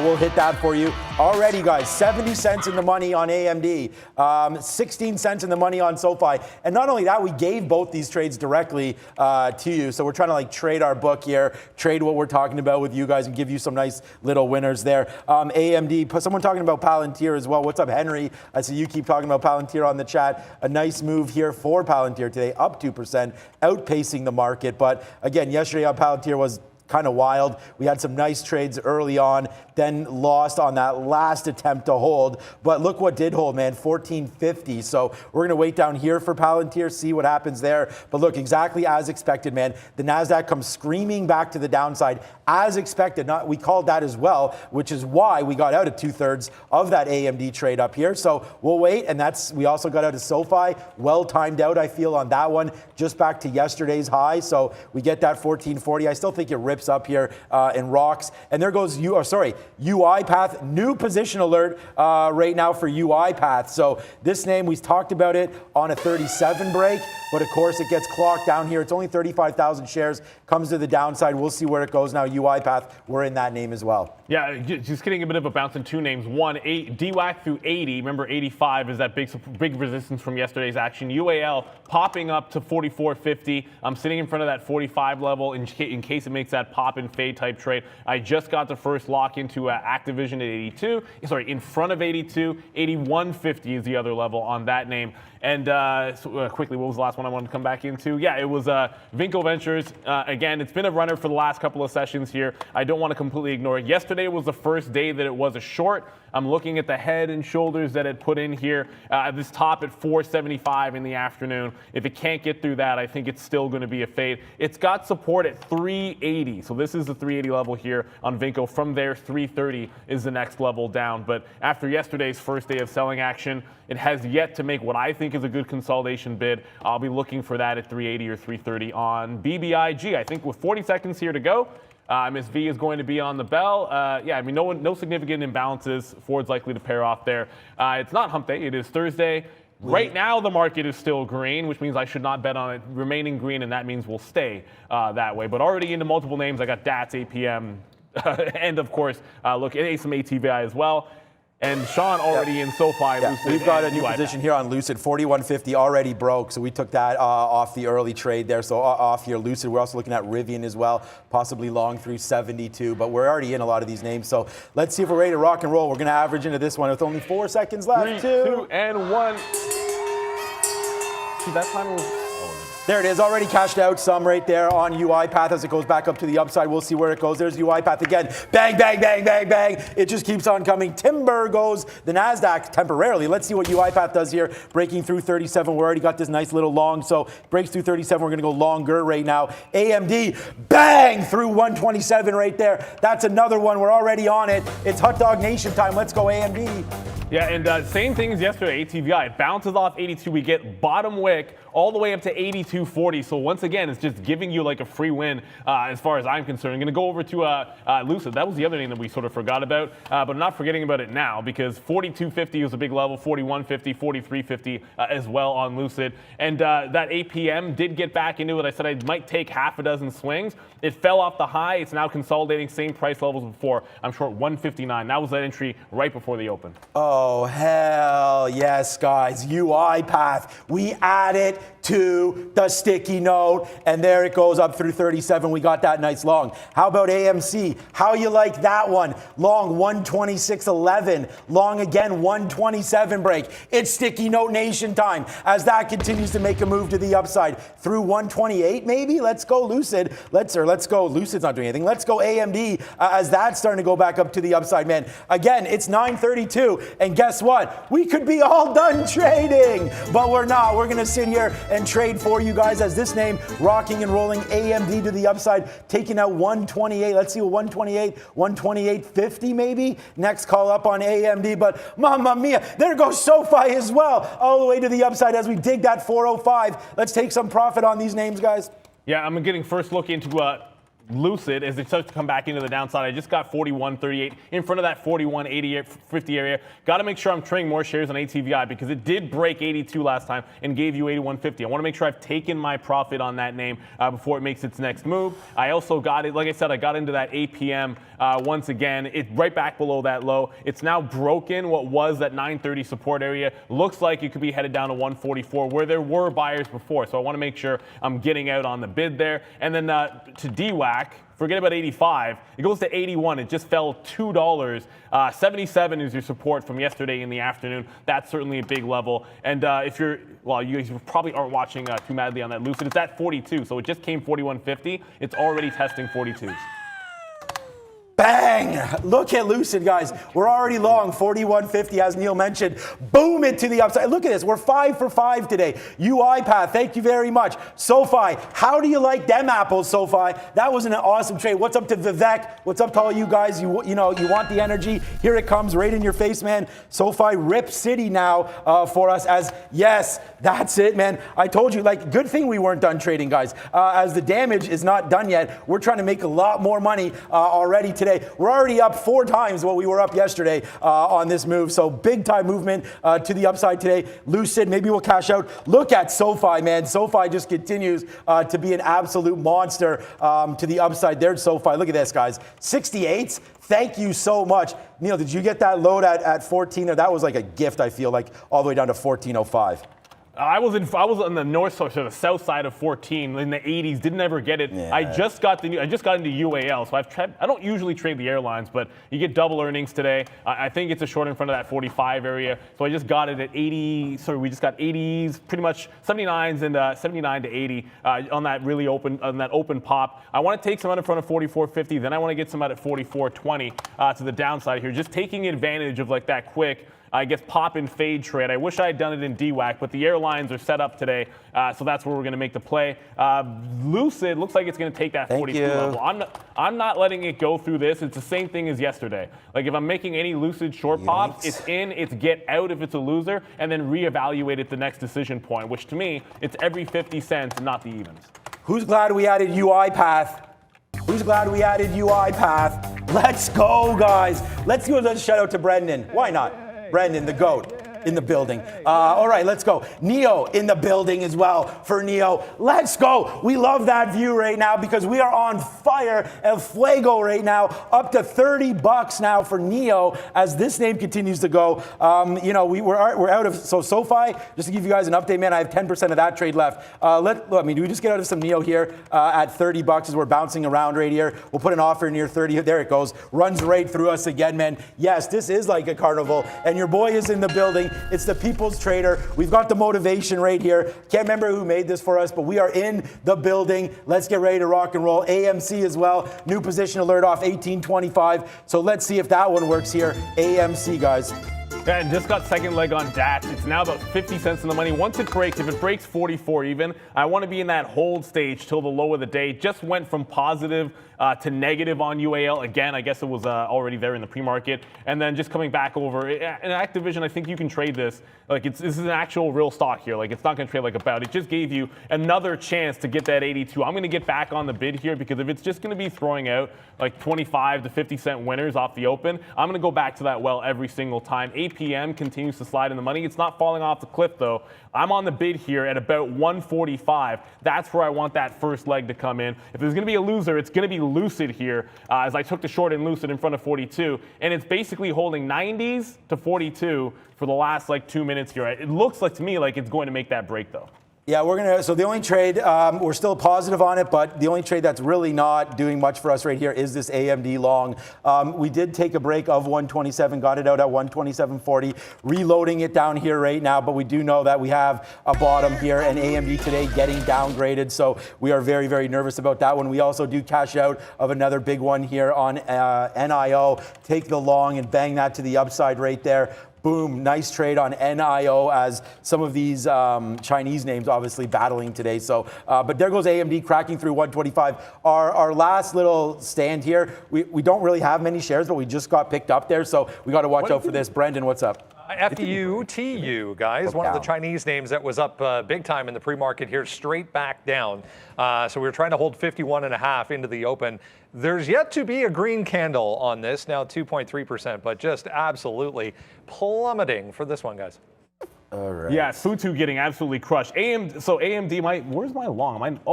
It just missed me. Okay, I'm going to cancel this bid. Like, forget about it. I was just at 125.31.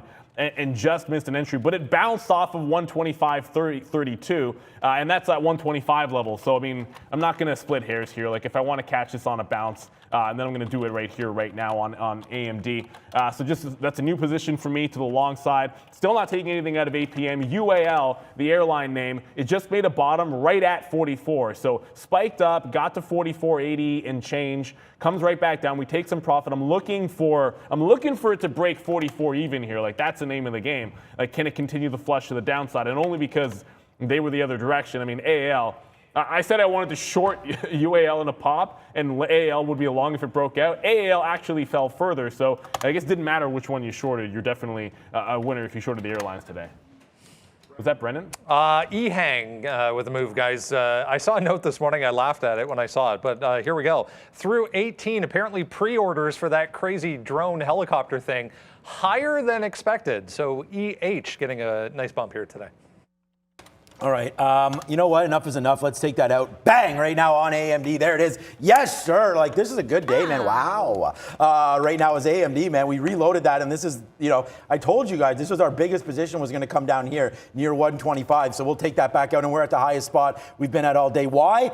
Because AMC is also on one right now. Shout out to Niagara Charlie. If you are watching, we're going to take some bit more out of this one, though. As AMC, look at this, man. Big position take. Did we just get hit? Yes, we did. Big position taken down here at 18.25 against 18. And again, if you guys are, please, follow, retweet, hit the like button, first of all, on the show. But AMD, we talked about that name today. We've talked about Lucid Long, which Lucid's printing for me. AMC, what a great long that's been. We'll take a look at Microsoft, and then we'll take a look back at Rivian. But here it goes. Please copy, retweet, whatever you want to do right there. Also, I see you, Henry. We'll talk about Palantir as well. But that Palantir, I was waiting for 1450. The problem is I'm already on one. We got 1, 2, 3, 4, 5, 6 longs, all in the money right now. So to look at Palantir, sure, we can do that. But just one that I missed. We were waiting a little bit lower, Henry. My bids are at 1465, and we just missed that. So over to Brendan quick. Task, TASK, guys. Spruce Point Capital, short this one. So just out with a short report on TASK from Spruce Point, guys. Yeah, Spruce Point taking task to task, UAL getting taken to task. You know what? I can't look that gift horse in the mouth. It's barcoding off of 44, and I just keep seeing it hold the bid. So I'm going to hold on to a quarter of the position. I was trying to hold on half in case the bottom broke. I'm going to change that to the quarter, get some out at 44. You got to be able to take some profit when it lies. At least that's what I think the market's been telling you recently here. And I'm about to reload in that 8 p.m. and then DWAC looks like it's on the run. So 85 is a level as it gets up there. No fighting this. 85, I'm waiting for 85. It's got to be that price or basically bust. I just missed AMD. I mean, AMD came right here, and I was on the north side of 126. That's why. So looking to still get the first leg out, but it's starting to curl. I mean, the market, we're up that 1%, but it's showing some signs of failing a breakout. I still think we can get this at least to VWAP. As long as 125 holds, I think this should be good. But like I just said, starting to curl back in here. If it bounces a second time, could be worth a reload. 125 a good level, and the market's still looking relatively strong in AMD. Yeah, DWAC also starting to load up right now to go back up to the upside. So look at SoFi, by the way. Bang right on that one. Like, my number one stock today is going to be UiPath, right? But for right now, man, SoFi looks like it's going to also take the victory on that one. So yeah, PaySafe is up 10%. I noticed that in the pre-market, PaySafe was rocking and rolling. So that's a good. Some of these trades are pretty good for us right now. Look at AMC. What's up, Niagara Charlie? AMC to the moon. And your boys got this one again. What a great day to be alive. Every day is a great day, especially with tradertv.live, Brendo. Indeed. What a day so far. Cron, guys, another one starting to pop up here. Not sure why yet, just checking, but 3.5% on Cron, but huge volume came in there at the open for CRON. Yeah, Sierra, and I just added that task to my list, and that stock is going absolutely nuts to the upside. But one from yesterday that just made a move to the high, and $2 is the key level here on Pixie. We should have covered this one, just like Vinco Ventures. It's been a big one, but $2, this is the spike that it made last week. It just got to 93 and reversed on it. This is what it looks like on a higher time frame. So it just broke through yesterday's high. It was a great short when it did this yesterday at about 178. So if it pulls back in, I'd take one one shot 78 in front of 185. And then if it breaks even higher, $2 is your level on PIXI. Never want to ignore these ones day two. I'm going to take my first leg out on the AMD. It finally broke that 126. And then looking for a reload in front of 125. But I don't want to sleep on Pixie. I don't want to sleep on that TAS task as well. Yeah, come on, AMD, let's go.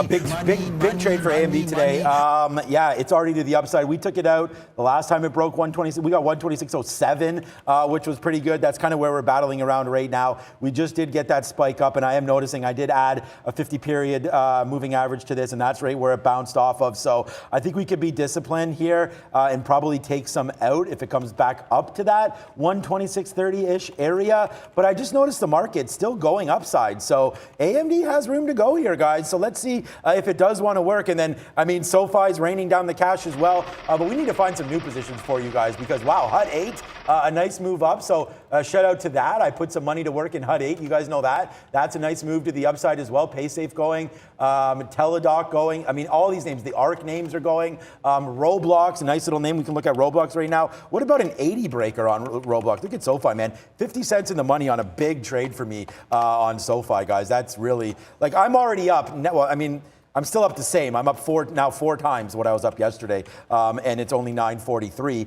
That's why you got to keep battling every single day. I mean, yesterday was a positive day, but when you come back and throw out like you've done today, then I mean that's what it's all about. Make that money whenever you can, guys. Like we're not here to dilly-dally, right? You want to make an income trading. You want to make a real job, you got to sit here, be patient with some of your trades, and hit them when they matter, right? Like whatever your goal is. If yesterday was $100 and you're at 400 today, that's great. Like it doesn't matter. It's whatever your goals are. Just keep them going and stick to your same rules, and when they work, man, they work, and we're really happy with what's been happening. I'm just looking at this 80 level here on Roblox. I don't know. I thought it would have. I mean, maybe you should have taken that out already. Roblox up 4%. A nice little take for that. Give it to them, Brendan. You mentioned HUD 8 there, Sean. There was a minor acquisition they announced this morning on the crypto side for HUD 8. So positive. This one as well. Plug Power up 6%. Big time volume to the buy side here. 22 was broken there off the open, but again, in need desperately of a bounce here for Plug. That's another one of those growth stocks. Well, you put in that bucket that desperate need of a bounce is an understatement for them. That's why you trim on the way up on those. Task, I just got into it in front of VWAP. Look, it tried to make a curl here, and again, in a short seller report, I always like that first initial bump and then see if I can't fade it back in. If it breaks this and I get out, I'm looking back at about 33. The low of the day got broken on UAL, so that's all the way down to, it got to 43.50. So went about $1.25 in the money, but my intention is to try to stick to the short side on the airlines as long as I can. I got the reload on AMD, so I'm going to try and take a 50-cent scalp again on that one. So, I already did. So you just got it again from 60s all the way to 126.10. So another 50-cent scalp, and then I'm holding that core position. But it's this task. There we go. Looks like if the bid gets above 30.50 because there's a spread, then I'm just going to punch out of it manually. I don't want to use a stop when it has 30-cent spreads. Like I just want to make sure it's actually holding a bid above, and then I can try to get out manually myself there like I just did. So give it a little bit more room. I think if it breaks back out to the upside, I'm looking at this 33 floor. But we've seen this with these reports. A lot of times, these guys are baked into the short side, or already baked in before it comes out. And then you usually find some kind of a bottom. I'm still thinking there should be some downside trade when it falls $8 at the open, but it might have to retrace a little further. All right, so AMD off the sticky note, or AMC, sorry, off the sticky note. AMD's already been a great trade for us. AMC off the sticky note today with a good trade here on the long, so that was a good one here. We'll go bang on that as we go. We're just tweeting this out right now as we're just holding our other positions. So I'm going to hashtag today was a good day right now. So there it was. We'll do today was a good day. Today is a good day, I guess we should say as well. As there it goes. We'll put that tweet out for you as AMC. What a rip. Wow, what's happening right now? Okay, UiPath with a nice little move back up to the, I was going to say my net is escalating right now. So that's a good one. SoFi, that's maybe why as well. Yes, sir, this is such an amazing day, guys. Yeah, you right, Prad. SoFi, baby. Wow, good calls. Prad, guess where I'm long, buddy? 1408. right now. Let's go. As Trader Prad back in there putting in our chat, giving some energy already. Trader Prad is in the building. And look at Lucid right now, Trader Prad. 41.50 we're long on Lucid. Let's go. Spin it. Again, another name. Trader Prad, please check out the sticky note if you do. 41.50 on Lucid. There he is. Yeah, what up, bud? 41.50 was the long there on Lucid. And there it is. Cash, cash, cash. Ring the Reggie, guys, as we go. Whoa, whoa, whoa, whoa. Get vaulted out of here on all of these names, man. No wonder the net is ripping here as a lot of these names start to go to the upside. We could probably just cash out of this Lucid, man. It's a nice move upside. 43 is kind of the target there, so I'm pretty happy with this move. Lucid, $1 in the money. The People's Trader is in the building. I'm processing a short report. My internet, by the way, is a little bit slow, so trying to get into Metro to get my shorts on Pixie, which just made the lower high turn. This is what I wanted. I have to start thinking about a trailing stop on UAL as well. It broke the low, but it's barcoding off of 43.50. So as much as we might have the top, well, I mean, obviously we have the top here. This is what happened in the aftermarket. This got to $43 in the aftermarket, and I got to think if that's the bottom and we have a chance to grab $1.70 on an airline, I'm probably going to have to go ahead and take it. I don't want to stare this gift horse in the mouth too much, but with the market screaming, we're now down 2% on United Airlines, and it looks like we're headed further. So I got to think about getting out in front of that $43 even level, and then get my shorts on that Pixie stock. Yeah, what's up, Tyrone? That's a good one, man. Sean didn't even have to use his AK. Today is a good day, but we pulled out the AK though today, man. We AK'd this like crazy, guys, and thank you for all the love on the chat, man. That's why we're here. What's up, Brendo? Another one running here, Sunrun, back to the upside as well, 8.6%. I am also having some weird internet issues right now, so I can't look it up, but Sunrun, guys, just broke $30 at day highs. And I can't even get the shorts. Yeah. We're all on the same internet. It just took me 3 minutes to be able to say no shorts available on Pixie. So that was a waste of time. But what hasn't been a waste of time is that 125, which bounced twice on AMD. 125.50 just broke, and now it's testing the 125 even. So this time I'm going to be, did I get it? Nope. I'm going to try to be long right in front of it, so the reload is going to be right in those teens, hopefully. And then if 125 breaks, I'll get out and reassess. It's given you the scalp a couple of times, but that's the level. And if you go on the 15-minute chart, if you're just tuning in on AMD, this is what I'm talking about. It got back here on the 10th, and it was able to bounce pretty heavily. So to me, it was just a long in front of this price level. If it breaks, fair enough. We've had to stop all morning in case that level goes. But I got to be scalping it every single time in front of this 126 and VWAP. But there goes AMD breaking to the downside. So 125 is finally, well, I shouldn't say finally gone, because you're not happy about it when you're long in front of a level like that. But 125 goes on AMD.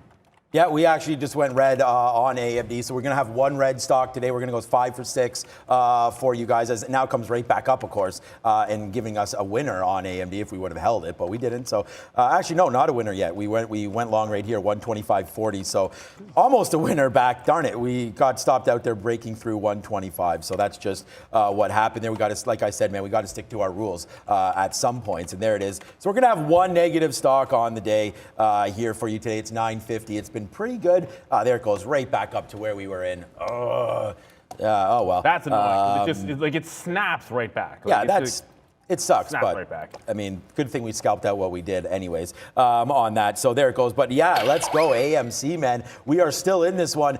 Tyrone, we don't have to take out the AK, but we still got this name on board here as AMC continuing to make new moves to the upside. It's only up 2%, guys. This thing can get a hell of a lot more elevated than this. So Lucid, again, another big, huge trade for us today. Look at this. 1 in. 2 outs, that's it, man. We take with the first in. I mean, it was battling around 42, so our 41.50 is our take. Again, off the sticky note. Check it out, hashtag sticky note. You'll find it there on Twitter. We have people copying now, people putting out, what was it, Daniel Shea there. I love Daniel Shea, but I've already given her hell for taking that idea. But look, 41.56 right here, that's the bid. We took it in the pre-market. We didn't even wait for 41.50 to come in. We should have put some bids down here, although I don't think we touched 41. But anyways, there it goes up to the upside. And then there's in my opinion, an out that I'm not going to regret no matter where this thing goes, as we take out yesterday's high right there of 42.50, right? So that for me is where I'm getting out. So that's the out right there. We'll take that play. And is it a reload? Probably. I'd rather reload it at some of these consolidation points. So not super worried. And UiPath, by the way, this breaks. I mean, look, we just took another out there at 30. UiPath, my number one stock today. It's going to be SoFi, but I'm still, well, UiPath's still my number one, actually. SoFi's still there, but right now, look at SoFi. Trader Proud was all about that one, but it's a home run right now through 15. Let's hope that can happen. Look where we're long. I mean, if you're trading today, guys, the only thing I saw in the chat in the pre-market was SoFi this, SoFi that. We saw the same thing yesterday. It did 100 and something million shares, I believe, yesterday, right? So 30 million shares today. A name like this has to be in your blotter today. It has to be on your mind. And there goes SoFi to the upside. We'll see, though. It's cracking 15, man. I mean, I think, Neil, you might have talked about 15 here before. This might be like I don't know why my church. Okay, now it's starting to load. Probably something to do with the internet, like you mentioned. It was like 1470s. I thought was a pretty key level, but it is up around. Yeah, just saying maybe 15 we get out, and then I mean I don't know if a short happens, but we've already tested 15. We saw a big dump off from some of these highs, so I'm a little worried about this. But we've already cashed in on SoFi, so let's hold it a little bit more. If you're holding Alibaba, I mean it's still up 4%, but I talked about not liking it in the middle of the range. 139, 140 up at the top was a short, and then long in front of 132. So that actually just came in on a, this is not much of a volume spike, but there was a plunge down through 33. I got long 132.65 in front of that level. Like AMD, going counter trend, already scalped a little bit out, and they're going to look for back up to VWAP here. Like 134 was a bit of a barcode, so if I can go ahead and take about $1 to $1.25 on the rest of this trade, then I want to rinse and repeat off this level if I can. So Alibaba coming back in, and I'll just quickly show you on the 15. I just went right back to say, okay, well, what was previous resistance? Like you had a couple of days at that 132 level, and then you had some consolidation. The last time it dropped off that 138, it had an initial floor at 132. So we kind of figured it might do the same thing here today. It looks like it has done absolutely that. AAL continues to fall, but UAL just caught a bid. So I just finished saying that I need to get more shares out. I need to get more shares at load. I need to get more shares. There we go, out in front of that 43.3. I was bidding 43.15, and then it looks like it bounced off of 43.30. So I don't want this breaking all the way back into VWAP. I'm going to get out if it breaks back above here, and I can lock in this range here at about 43.65. So I want to get out in this cluster, but if it breaks out, I'm going to look for a re-entry into the short in UAL, which I'm in. AL also falling. I was looking at this UiPath. It looks like, man, it's too bad. It's my number one stock, and we actually added it to the sticky note today. But oh wow, 37.70. And again, hopefully you're watching us every single day live here because we did have that. We posted it right there. I can't remember the time that we posted it. I'll find it out for you. It's right here. So we even put a chart out too. This was at 9:02. So we added here. We're adding UiPath. It's a risky name. We knew that, but we looked at this 37 break here, 18th, 19th, 20th, the days. We touched 37, and then today comes in with an upgrade on UiPath. So there it is, man. We'll send that tweet out. You guys can see that if you want to have a look there. But this is what we're looking at. People always ask, what, Sean, are you looking at on a daily basis? And it's really just some of those upgrades, downgrades, and then kind of trying to know a stock and sort of how it trades. I do own UiPath. Unfortunately, we own that one. Look at AMC though, man. You want to talk about something that's really starting to go right here. We are on one today. AMC up to $19 here. We are long, and like Tyrone, today is a good day. I hope you're having a good day as well, guys, for this one. Anyone long AMC with me here today, say hell yeah in the chat. And I don't know if, where this is going, because I know there's a lot of people holding bags of AMC, and that kind of sucks. But for today, man, we might have found a nice bottom here at 18. So if you were long anything yesterday, you've got a nice little win today, up to 19.12. AMC, the moonshot of the day, man. I don't know what the trade of the day is going to be, but there's a lot locked and loaded here on my side of this, man. UiPath, we love you. We love you so much. SoFi, boom, there it is, man. SoFi, let's go. Wake up, America, Canada, wherever you're watching this, UAE, London, England. What's up, Rob? What's up, Mark? Today's a good day. I hope you guys are also having a fantastic day. Notice the stuff behind us, guys. These guys have been working like crazy for a while. Yeah, there's Trader Pratt. I know Trader Pratt is on one too. You know, when you're trading and you're in this market, man, and you get moves like this, Neil, this is what trading's all about. Ford just hit high of the day there. It's only up 0.6%. Let's go Ford was on the downside earlier on in the session. Thank goodness I just got out of UAL because look, everything just bumped to the upside. And I'll tell you, UAL also came back all the way to VWAP. So that's what I meant about having a trailing stop. When it breaks out of the range, get out and look for a bit of a reversal. For now, it looks like it's turning off of 44, but that can change in a heartbeat. And that's the other reason why you get one of those bounces counter trend on Alibaba. Make sure you get a scalp. Now I'm in front of 134. I just missed by a couple of pennies, but 132 is that level. It can definitely still hold. So right now I'm hanging on to the last of the Alibaba trade. I'm going to get back into the wire. I'm going to be back in and holding on to APM, which is holding a lower high. I got into task once. I'm looking to go back to the well on this again, but it didn't quite get to that 33 level. So you take the hit here and then look for that short seller report came in. Look for that retest of the 33 where it eventually broke to the downside. And I did forget to get over to Digital Brands. We'll get there. They had news of an acquisition. Brendan has another name for it. I had an alert there on Laser. Luminar once again back above 15. Volume coming back in to the upside here. So we held 14.5, we'll call it. Trying to get back through 15, up 12% for Laser, guys. Laser. Yeah, shout out to Stockholm. What's up, Shakib as well. Shout out to anybody I missed on there. You can put it in there. I'll show you out wherever you guys are. I'm like just looking at more options here, trying to find out where. Oh my God, AMD is rocking and rolling. Like, I mean, you think that we're excited now. I can't believe we got out right there. Look at AMD ripping to the top side. And I think I said in the pre-market that we would give this a little bit more on that, and we just should have stuck with our own little thing there because AMD, wow, right back up to, not days high, but that would have been great. We loaded it up there. Not loaded. This was a better position the first time. The second time, though, we had one, and then we lost that 40 cents, 125.40. It's now up $1.20. That's 3-to-1 risk to reward ratio the other way. We lose 40 cents, but if we would have held it, it would have been $1.40. So that kind of sucks. Roblox bouncing off. Baba doing the same thing right now. We could check back in on Neo. That was another name that we did quite well on. And again, bouncing off some of those levels that we had talked about. Neo trying to go. DWAC back down to 80. Not much happening on that name. That was another great trading vehicle for me 2 days ago. We didn't make any trades on it yesterday, though. What? I thought, we must have at the end of the day. Yeah, in and out there at the end of the day. What was the other trade there? 40? I was saying it's right back at right back at 80, yeah. I think right now DWAC is setting up.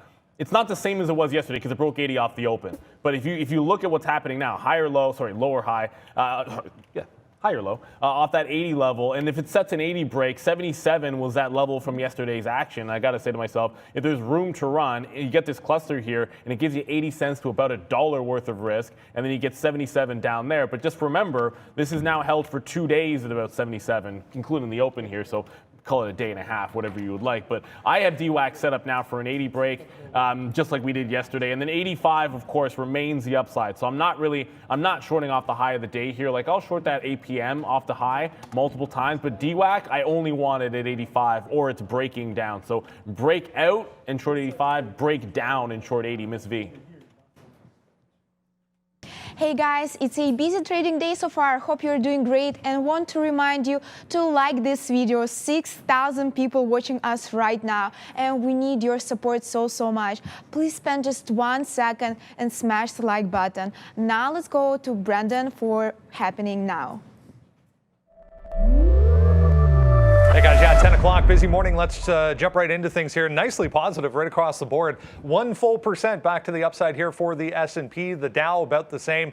You can see the Russell lagging ever so slightly. 1,000, 2,000, 3,000. All positive on the day though. It's the NASDAQ is the story though. 1.5 for both the 100 and the composite overall. So tech stocks with a bit of a bounce here today, moving nicely back in the right direction. Let's have a look at, the guy was talking about Alibaba here. A lot of volume came in at the bottom there, 132, you can see huge volume spike, which corresponds with some of these levels over on the daily chart. So, I mean, a lot of these Chinese stocks look like this. They got flushed off the open, but starting to put in a bit of a bounce, still up almost 5% there for BABA. Disney was on the list as well. Nice break of the highs, expanding some of their streaming work, 151 up to 152.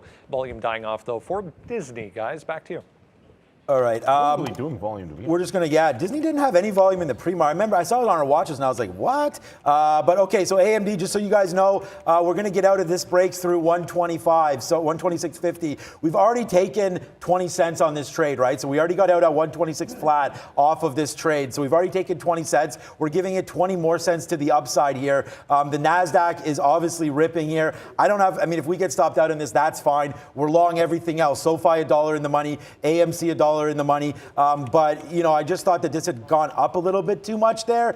And I normally don't short these things, but we will get stopped out right now, it looks like, as it breaks through 126.50. But just wanted to give you guys an update there on what we were doing. Shorting, we already took out half there. This was just meant to be in case this market, it doesn't look like it's going to happen. This was just in case the market cracked downwards. I thought we had a great opportunity here to go like 5 to 1. I thought we had a good opportunity to come back down here to make $1 on this trade. So that's why we take out half, just to make sure that we don't lose on this trade, no matter what, right? So there it is. We'll lose fees, but actually, no, we won't. I added fees in and I added fees out, so hopefully we won't even lose fees on this one. But to the downside rate here is what I'm thinking, but the NASDAQ is not. It's going upside, which, hey, man, I am more than happy about that one, as SoFi still near its day high. So, yeah, good stuff happening right now for me. UiPath bouncing around. I'm almost out of UiPath. I have that famous 10% left.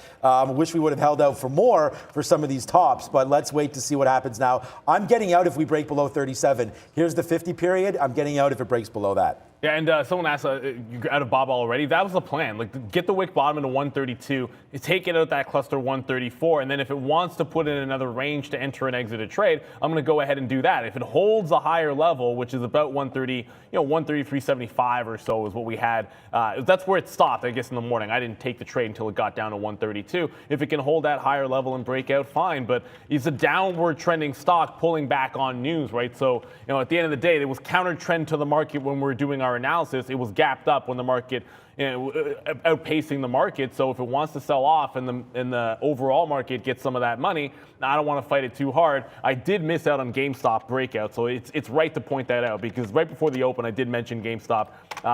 It never came in for me, and then it did that breakout of the barcode a couple of times here. So that's a bit of a swing and a miss. I'm not going to chase GameStop. That's not a stock that I will ever chase to the upside. As a matter of fact, I am looking at 115 and 120 for shorts. Brendan? We were mentioning Luckin Coffee late in the day yesterday, guys. Big move up on Wall Street Journal report suggesting they're planning on relisting on the NASDAQ. Chinese media denying that report now. So apparently the company is saying that is not true. So fake news for Luckin Coffee, guys.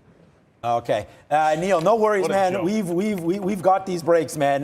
Don't worry about GameStop. We've got AMC for the people right here. And also, Trader Prad's like, guys, AMC, and I'm like, bro, I'm long at the very bottom of the day. I have no idea how lucky we were to get that one. Obviously, we got it out all the way up, but look at AMC continuing to fly. I said our out was going to be 1890, but honestly, and now that it's moving up, what about 1915 or something like that? Right into this cluster. If we could break down below here, we'll get out. We got to take some profit on this one, as we're at the highest spot we've been at all day. This is rocking and rolling, man. SoFi $1, Path 50 cents, AMD flat right now on that trade, AMC $1.15 in the money. So a break back down through 1920, I think we'll get out of this name. But AMC, man, wow, nicely done. $1 in the money. Shout out to all of you guys. Good trading here for me. So happy. Let's keep this momentum going, guys. Yeah, people talking about Pixie. I would be in Pixie if we could actually short it. I just had no locates. I'll check again. But GameStop, what I meant when I said 115 at the top, this is the last time I got up here, and you had a bit of a rollover. Pre-market action, 114 bottom, and then 115.50 was a pre-market high. Fail break at about 8 a.m., and then it just flushed the rest of the day. So that's your 115 level. You get above that, and I'm thinking the last time it dropped, it was about up here at that 120. So both those are price areas, so it has to trade into the range and then try to come back out of it, as opposed to short 114.75 in front of 115. I want to see it trade in that range and then maybe come back out of it to the downside, and then I would get in. I am still trying to be active in Activision, although you never use stop orders on this kind of a stock, but I did, and there you go. If it gets back down to 82.25, I'm now looking 82.25 and then seeing if I can take it out in front of 83 or so. But it just keeps on making these bumps to 82.5. So I think the scalp trade could be in here, getting 82s and 82.25 and then out in front of 82.50. This looks like a nice little floor, little shelf. If it breaks 82.50, this has a chance to run to 83, which is what it did at the open in yesterday's action. So that's what I'm watching for. DWAC tried to pop. Did not get anywhere near that 85, but now it's rolling back into 80. I still like it. It never took out the top. I still like the short through 80 on DWAC. I'm not canceling that order. I'm still going to take it through 80. Looks like it's gearing up for that break. Oh, wow. AMC today, guys. This is just like, I mean, I'm looking at the charts here. I don't really, do we get out at 1940 on the way back down now? This name is just absolutely rocking. Let's go. What's up, Niagara Charlie? What's up, Henry? You guys watching Palantir as well. This name just, wow, Palantir. Wow, Palantir. Yes, sir. Trader Prad and I are in the building today. Although I wish we had Palantir on board, but we don't have Palantir on board today. But wow, what a nice little move to the upside there off this NASDAQ move. ARC, I guess, probably up today on that. So that's going to be a good move. Let's just keep on going, man. UiPath near the high of the day. SoFi near the high of the day. AMC rocking at highs of day as well. I think I'm just going to put 1940 as an out, man. That's that wick bottom right there. And hey, if we get out at 1940, we get out at 1940. I'm going to give some of that back, and then we'll look to reload if it gets back into like 1910 or so. But right now, AMC rocking and rolling to the high side. I was trying to get back into NEO. It just didn't dip as far as I wanted it to. It came right back to the levels we were in. I was just more comfortable around 29.50 there. So yeah, that kind of sucks for NEO, but we'll see where it goes from here. But 29.50 was the target area there for NIO, guys.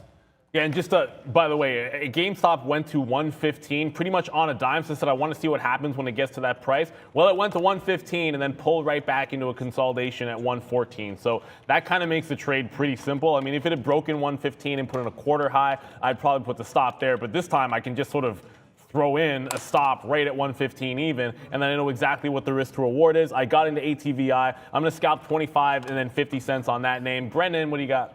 Save, guys. We mentioned AAL, UAL, obviously. Save here having quit the day here as well, just popping up at day highs on volume. Almost 3% for this one as well. All right, just getting my order out for AMC as it's starting to go real ham right now, guys. Like this is starting to get like parabolic levels right here, but like it's just straight to the upside. A beautiful move up. I mean, we started trading this when it was down on the day, guys, and now it's up. So up a lot, up 8%. AMC 1950. We're gonna get out. I'm just gonna keep playing the 50 levels and then just see where that goes from there because I don't know. I have nothing else to say about AMC and what's happening. UiPath is at the high of the day as well. That was added to our sticky note, and I mean, right now we have the highest net we've had all day as things are just starting to explode, guys. Here, like big time to the upside right now on a lot of things. So we'll hold out, man. Our AMC, we got out. We're reloaded on this one. We're short at 126.35. We'll see where that goes. Again, another break upside of 126.60. We will get out of this. But again, AMD continues to be super strong. They're actually not worrying at all about that downgrade by Jefferies. Wow. Now, okay, guys, honestly, $20 now? Are we seeing this again right now on these names as the diamond hands are in the building all the way up to $20 and we still have like decent, let's go. This is like Rip City right now. AMC, big time moves, guys. You want to please put the I'm reloading? Okay, you want the reloading? There it is. There you go, Lizzie. More. Give it to us, baby. As the market continues to rock and roll to the upside. What's up to Lucas? What's up to Rob? Hope you guys are having a good time. Let's keep this market going. A crazy thing happened there. A failed break on, I would have expected a cleaner break on on GameStop when AMC just churned through 20, but it broke. It broke 115. I get stopped out. It slams back down in, so that's an auto re-entry every single time I'm going to do it. So I'm looking over because I don't have an AMC chart. Yeah. So I'm watching Sean's AMC chart just to make sure. Because if AMC retakes the high, I kind of feel like GameStop's going to do it too. I'm going to get some out at 113. Like normally, this would be down to 112, down to VWAP as well at 111. But with AMC doing what it's doing, I kind of want to play it conservative on the first load and try and take out $1.50 here. The other thing, which I think is I should be doing this way more aggressively, is ATVI. Like I said, I bungled a trade off VWAP before. I'm not doing it again. It gave you this. It gave the same setup yesterday. It was 81.50 and it was 82. Today it's 82 and 82 and 82 and a quarter, and then it goes right up to that 82.50 level. Now it might break to 83. This is a momentum stock now. I'm going to start. You have to trade it as such. We're not talking about it trading in a 5-cent range like a buyout. It's giving you moves. Like the stock is bouncing off key levels and giving you moves like it was any other kind of a name. GameStop is starting to slide back to the downside. So, you know, if we're below 20 on AMC, then GameStop probably should pull back. AMC's been the leader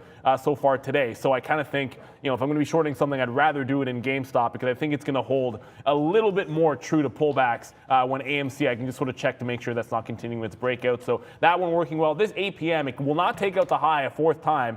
But it also hasn't flushed, so it's kind of going sideways. That could be good for the short. Now we'll see what happens. Hit me on the bid. There we go.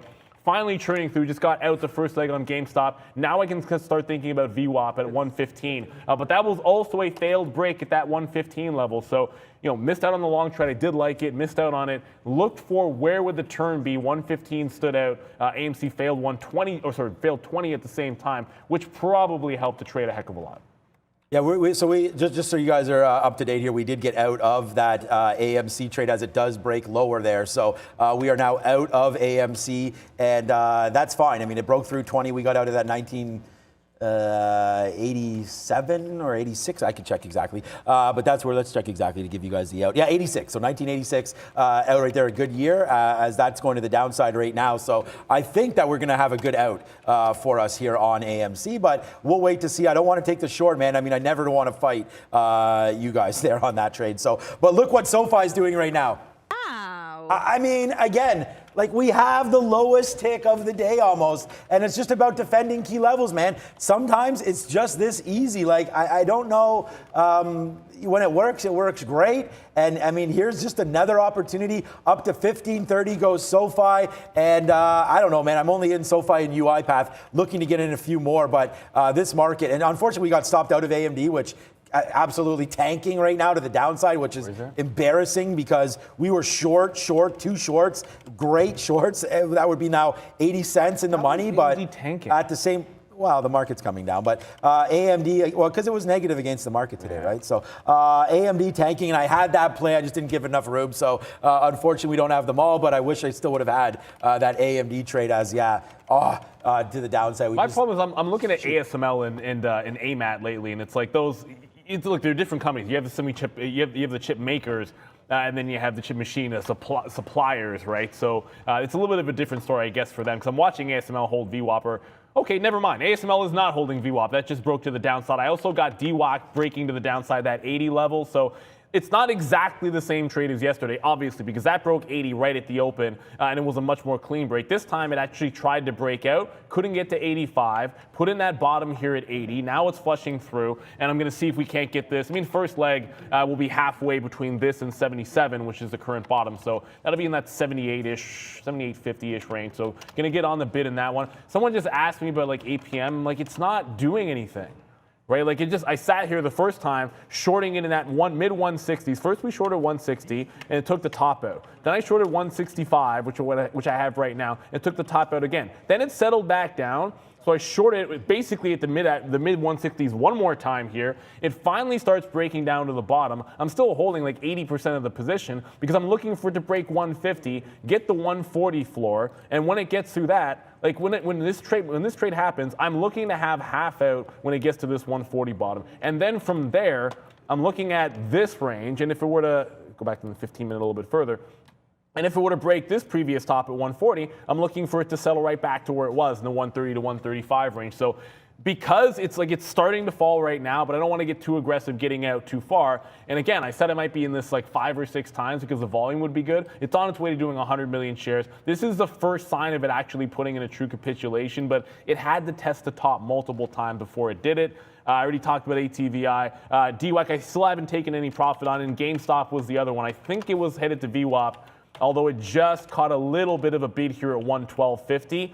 As long as I don't see AMC, and I should put a chart up of AMC myself, as long as I don't see AMC break back out above that 20 level, I think this should give me the fill down around VWAP here, about 111.75 to 112. Yeah, I mean, I'm going to back in my mind, if AMC is taking out 20s and I can still get out of GameStop in this cluster here, I think that's going to be the play for me. Otherwise, wait for it to come all the way into VWAP. Upward trend, I did want this to the long side, but it's an upward trend, just playing the retracement. 115, held like a glove. Apple up right now, Neo. I mean, I'm trying to. So I was looking at AMC, and I can't really find out where to get back in. I mean, I think this was obviously, what this is AMD. Why is my chart on AMC? But hold on a second. Let me change that.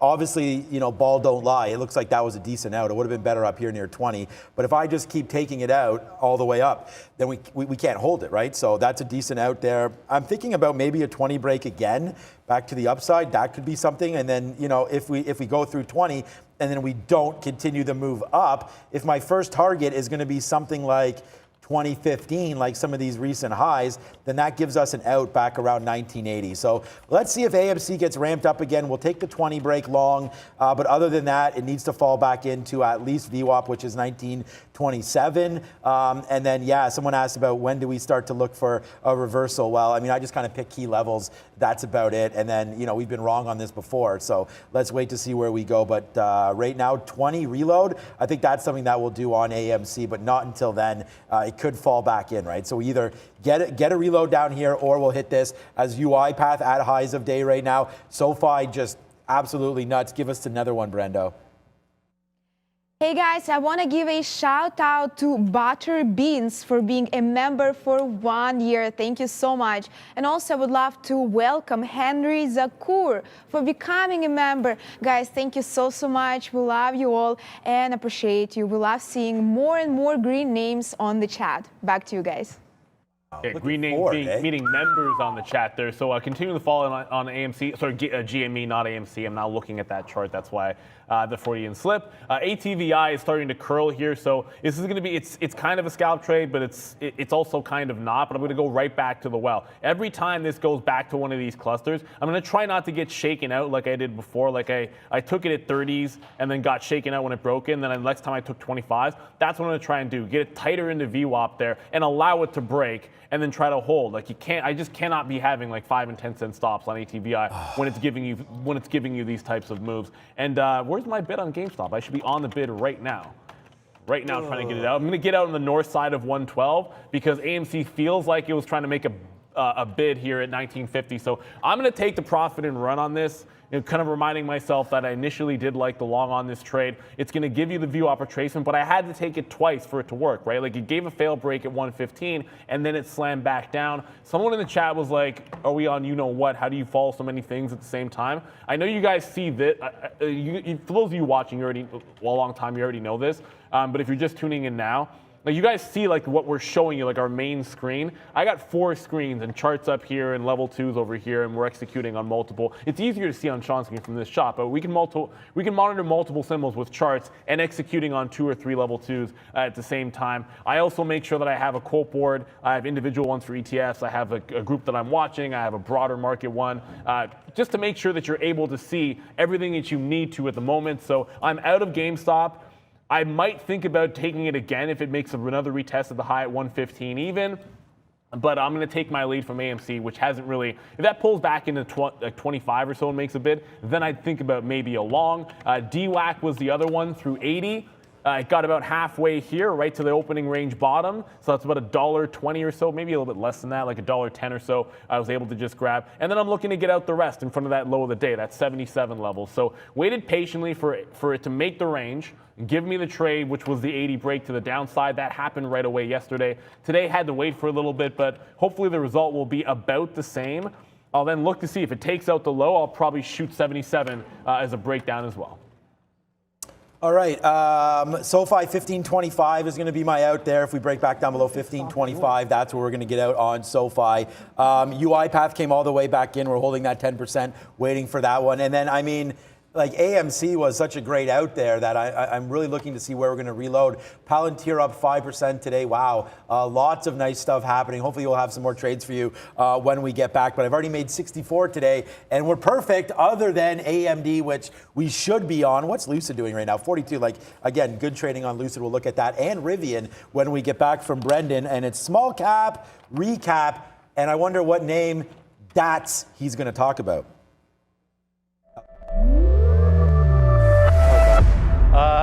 Small cap time, guys. Let's talk about DATs, DAT chat. I mean, it's one of those days. It's been one of those weeks, in fact, pretty quiet in small cap world. Not much to do on DATs today. I was short initially, flipped it long up to 380. I'm now short again versus 4. There's nothing to do until 4. So waiting patiently for 4 to come on DATs. Similar story for APM. $2. It's all about $2. If it gets there, we'll see what happens. Otherwise, I'm just taking quick scalps in and out on APM. Not a lot of movement on that one so far today either. And I mentioned this EHang. If you haven't seen it, Google EHang's helicopter drone thing. It's worth a laugh. Apparently, there's more orders than they first thought for this. Broke 18 on the way back down after the move up. We're down to 17 now for EHang. Guys, back over to you. So here's the thing about the EHang thing. I'm not saying I would get into one of them right now, but it looks kind of cool in the same way a drone looks cool. That's all I'm going to say about it. Like, you guys can Google it all you want, but I'm not saying I get into it. I just think, you know, at some point, larger drone-style vehicles for people is likely to be a thing. So Bradley asked a really, really good question. He's talking about consistency and whatnot, and I know we're looking at a million things, and so this is going to seem like, well, you don't do what you preach, but everyone I know that's successful that might trade 4 or 5 symbols at once. They start out with a A+ setup. They start out with a particular strategy. So the first thing you want to do, Bradley, or anybody, is focus on recording your results, going over them, and then being able to identify what it is that you do best and what setup it is that works the best for you. Is it a breakout? Is it buying the dips? Is it trading on spike news? Is it trading small caps? Is it trading large caps? Whatever it is, you don't know what it's going to be, and don't assume that you know what you're going to be the best at. Find the results that tell you what you're going to be best at, and then focus on that setup. Do that one trade. Do it really well, and then go from there, because suddenly you're putting capital to what's working the best, and you're developing other things. Then you find something else, and then you put capital to that, and then you're developing other trades. So that's what you want to basically try to do there, Bradley. You don't start out by trading 5 or 6 symbols at a time.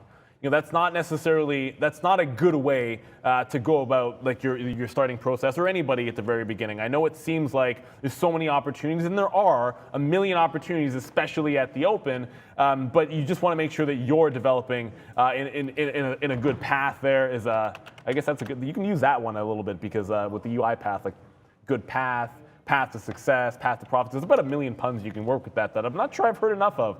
As I say that, I talked about the curl on ATVI and buying the dip. I have to stick to my guns here, even though you're going to see it spike to 82.50 and it's given you like this floor and then it broke out. I'm not going to go long in front of 82.50. I'm going to stay really tight to the longs, 82.25 or VWAP, and not try to chase this thing too far. I know it's a $95 deal. But it's not trading like that. So I want to make sure that I'm not getting too far overextended, trying to make some money on the long side of ATVI. DWAC is still cruising. It's broken down to 78. It hasn't actually broken 78, but I'm looking to cover in front of the low of the day. And then if it barcodes and wants to take out the low, I'd short it. I'd try to then short a pop if it got to VWAP or 80 one more time, but I don't know that I would let it travel all the way towards an 82.50 high. I'm trying to keep the stops relatively tight on DWAC, because none of these levels are 85, which is the one that I really wanted. All right. Wow. I don't know. I mean, AMC is still continuing to drop down. It's coming near these levels again, but you know, it's just making its move back to the downside right now. So I don't know. I'm still looking at these levels, 1920, 1930. It's right where the VWAP and the 50 period are starting to dance a little bit here. So that could be a trade. I think we'll put something on as we come back down. Let's put a bid in right now. Maybe near I don't know, whatever the bid is, doesn't matter. In the 20s here, a little bit. Actually, we can just put it at 30 probably. Yeah, let's put it at 30. We'll put the bid at 30 right now and see where we go on that trade. And if we can get it, that's great. And then if we break back down below 19, this is not going to be a big position because I'm not super certain of where we're going to go. It's 20% of what this position was. So, and this is what I try to do the best, try to tell you guys roughly the kind of risk that we're putting on some of these trades. So we're going to go 1/5 the position right here that we had down there. And looks like we already might have picked a spot to get out or to get, but we'll see. It's starting to bounce off a little bit there, but there it is. 1930 were long, or did I get 31s? I got 30s. So 1930s were long. We'll see if it can get back up here to 50, and then if we can ride higher. I still like a 20 break though, so that could still be into play. But again, 19, I think you have some levels right there as well. So I don't want to dig in and get caught on this name today. So I think if we dip below this 1890 or so level, that could be an area of concern. But for right now, we'll hold on to this. We'll see where it goes. It's a new position alert, so we'll go, oh my God, you're in a new position right now. And we'll also hit the siren for new position. 10 cents, 9 cents in the money right now. We'll see now it's 10 cents, 11 cents in the money. And again, you take 1,000 shares, there's your $120, right? So you got to sort of trade your game plan there. There goes SoFi again, the biggest stock, biggest winner on board right now. SoFi out. We get out of SoFi as it takes out that 15.25 level, up another 11% off of it. I think it was 13% yesterday, so a 25% bump in a couple days here on SoFi off the bank charter. So yeah, that news doesn't seem to want to die. Nice move for SoFi, but we are out and we're done. So there it is, SoFi out, 15.30. Those of you that said, do we ever talk about risk management and stuff like that? There it is right there. Out of SoFi, we let it ride high. What a great trade for me today. I hope a lot of you were able to capture this as well. SoFi for the win. Yeah, and look, sometimes you get out and it's even better than you would have anticipated, but you've got to stick to your rules. So when I say, I was just asked a question what's the best way to record your results? It actually starts with having a strategy that you can quantify. If there's too much ambiguity in your strategy, then you're not going to be able to accurately record your results because you'll be able to sort of pigeonhole, oh, well, I could have done this, I got in for this reason. And then if it doesn't stop you out, you can say, well, my stop would have been here. No, you need to know where your out would be. So that you can measure the risk to reward accurately. So when I talked about that reversal trade, it was always getting out in front of that cluster in GameStop. Regardless of that's the play. It's out halfway and then out the rest of the way. That way, if it goes halfway and breaks up, whether I got the fill or not, I know pretty much whether it worked and whether I followed the plan. So don't worry about necessarily the result here. Yeah, it could have been better, but that wasn't the plan of action. ATVI is going to be a similar thing here. Now it just made the curl, and I got out in front of this high, and it's going to continue to break. Maybe that was a wrong call. I don't think so, because it gave me the range, and that's what I wanted. And that's the same thing with DWAC here, as it just bounced off of 77.50. Okay, well, I was trying to get another 40 or 50 cents out of it. Maybe it curls at 79, and I'm able to still get that couple of dollars, but it could break back up at 79 here, and I only get $1 on the second half of this trade. So you've got to make sure that you follow your plan. Sometimes to get extra profit, that means you're going to give up something because you've got to risk more by either holding the trade or giving it a wider stop, and that's just part of the game. But now that it's working in the trend, I want to make sure I'm giving it some room to run here on DWAC. So I was waiting at 1949 there. It went to 1949 and I didn't get filled on that. So I just took a 44 out. So there it is. We'll take 14 cents on the first half of AMC. And now we'll hold this thing and see how far we can go. But there it is again, another winner for you guys. And then we reloaded. We took another trade here short on AMD into that same area. And right away, we're short at 41. We took 21 cents, or we took 20 cents again out, 126 right there, 21. So I'm just programmed in to take that 20 cents because, again, we have an upside target of about 20 cents against us one more time. And we've been stopped out on this every time. There's the 20 cents, there's the stop out, right? So that's give to take 1-to-1. Then we go short there at 36, get stopped out at 60, so that's a 25-cent loss, right? So that's not good. But right there, we take the 20-cent winner on half, and now we'll hold. And look, if this gets stopped out, this gets stopped out. But like last time, we got stopped out there, and then it tanked all the way to the downside. So right now, okay, here we go. So as the NASDAQ starting to go back upside, it looks like we're going to get stopped out again, and I don't have my order in this time, so we're going to use 126.80, although this is probably a good stop. We've already taken 20 cents on this, so right now we're still up on the trade. Yes, sir. I don't know, Trader Pratt getting happy. Is that a SoFi back to the upside? But right now, AMD trying to make a move up, so we're going to give this to 80 this time and see, because again, we're already flat on the trade. Here it goes. Now we're going to get out of this one as the market's still ripping to the upside. UiPath still moving.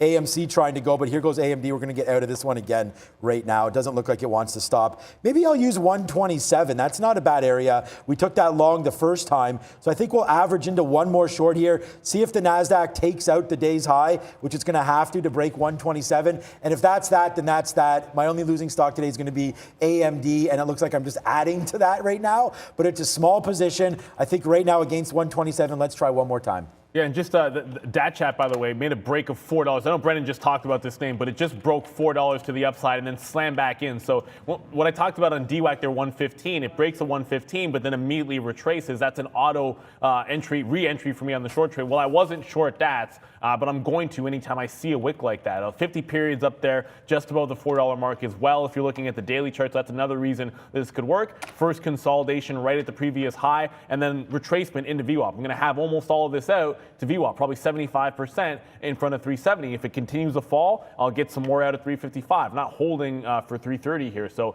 this is about that failed break at 4 and see if we can retrace the VWAP. Brendan. I saw Blue Apron in the pre-market guys out with their fourth quarter earnings date, which is going to be Feb 10. So you can mark that down. But Citron apparently just coming out saying they're long this stock. Yeah, Citron's long. Blue Apron up 10% today. $40 price target from Citron on Blue Apron. Let's talk about European markets here for a second. It's 10:30. That means there's 1 hour left in the day over in Europe. Miss B, what's up?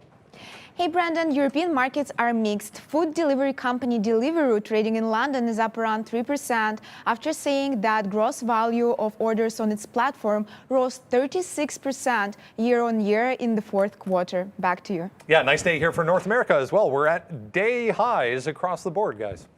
Oh, yeah, I forgot to check out on banks. Look, guys, our two worst stocks today is APM and DATS. So it's not like these are great opportunities. You got to take advantage when you see them, right? And I think that's what Neil and Brendan, that's what they're talking about when they're talking about on the big screen. It's not like someone said DATS going down and market going up, stuff like that. They're completely different. Oh, they're not following the market. Guys, so, and again, two negative names for us today, just like AMD's negative for me. Normally, it's an up stock. But look at it. Here we go. Here goes AMC right now. A nice move back up to the upside. So, yeah, we have a reload down here at 1930. It's not... Like I said, it's only 20% of this position, but it doesn't really matter. It does matter. Obviously, I wish it was 100%, but we'll see. We may have, once again, hit the bottoms there on AMC. Really, really happy to see where we're going on this name now, back up to the upside on AMC. So that one started to go. We've been holding out on UiPath. It's 1032. Like, if I find something else, I'll do it. But we've just tried to short AMD, which I'm super happy it's going up, but those shorts blew up for me twice in a row right now. I guess maybe PaySafe approaching 4, PSFE. This is a good name. You guys know we did buy some more. We talked about that in the low 3s or mid 3s. So now that it's back up to 4, nice, but whatever, man. I mean, my average price on this name, I think, is still $7.50 or something like that. PaySafe has been an absolute disaster. That's not even the daily chart. An absolute disaster down here. So, a nice move down in. Yeah, that's it. Yeah, so we don't have this very bottom 324. I think we might even be at 360 or 370, but either way, like, I'm averaged in up here, so I need to get this back to like $7 or $8, which is 100% higher than where we are right now. So this name not really moving too much for me, but PaySafe, a nice move today. Anybody that bought, a good move. I don't know, Brendan, do we see any reason why PaySafe is up 11% today? That's crazy. SOPA moving also. Beaten up names are just, they're making a good rally. So I'm just looking at my board, sort of saying, okay, like, why is it going up? And I looked at a few of the names that have been beaten, and they're catching a bit of a bounce, like a Roblox up like a 5%, Palantir's up 5.7% there. I mean, Shopify has been recently beaten up 4%. Holy so shit. It just feels like across the line. DATS, which made that pullback we just showed you, first leg out, but I'm going to get a bunch more out in front of VWAP. That's what we're seeing here. I'm still holding on to DWAC. That looks like it's going to be a good one. And then, of course, if you talk about AMC just bounced off VWAP, I'm choosing to trade, GameStop, which is still on the New York, not whatever NF is. .nf, no, .ny, come on, I said it like 3 times. That's now made a bottom at 110. 110, this was the opening range. Actually gave you, look at the, give you a gorgeous break at 110. But 110 has been holding up. If it tries to hold this like a second or third, well, it's already a second or third time on the wick. If it does this long enough, I think it's going to set up for a 111.50 break. But I want to see AMC break its range first. That's 1960. I don't want that trade unless AMC is breaking out. And I know they don't have to follow each other, but it worked up at the top. I see no reason why the same thing wouldn't hold at the bottom. Maybe it does not break out. Maybe it breaks a low, but I'm geared looking for a 115 breakout if AMC can get out of its consolidation range as well. Oh, man. Oh, there goes Dads. Why I'm mad is I pegged Rivian at 72. It's on. Oh, this is still SOPA. Rivian is on the sticky note, guys, at $72, right? So it just sucks because if you look at the high today of Rivian, it's 72.20. So that's a name that obviously we should have had upside, and we were looking north side on Rivian, or sorry, south side on Rivian today. It's just we couldn't really find any decent levels. So congratulations if you guys were able to find anything. I was not, and therefore we pay the piper a little bit on that trade. We should already be short this name, but again, just too much. No, I don't. I mean, I'm, you know. I don't want to ever use the excuse because I think that's just all it is. Like there's too much to look at. It's just there's a lot to look at and you got to be very, very specific. That's why I keep tending to be on the same names over and over again, right? Like and until I can find a reason to kind of switch up some of these names. And I mean, it's been a successful month, so I don't really see the reason why. But Rivian, Lucid, definitely always on my watch. So today I kind of feel a little bit bad about missing that 72 take right there on Rivian. But you could see, wow, just this name here in this environment, obviously not going to work. You want to talk about a tale of two companies, basically. Like Ford owns a piece of Rivian, but look what this stock is doing, right? Nothing but love to the upside, and I think it's pretty. Come on, charts. I think it's pretty obvious, you know, the difference in the two stocks. We don't need to talk about those. But again, like Ford, a legacy name that already is producing millions of cars, selling the same amount. They can't keep enough in stock, right? A completely different beast than a Rivian or a Lucid or a Fisker or, you know, any of those EV names. I mean, let's not even talk about Workhorse or Nikola or anything like that, right? Some of these names just have to sort of still go. When you have names like Ford up 1%, names like GM up, I would assume today. Let's see.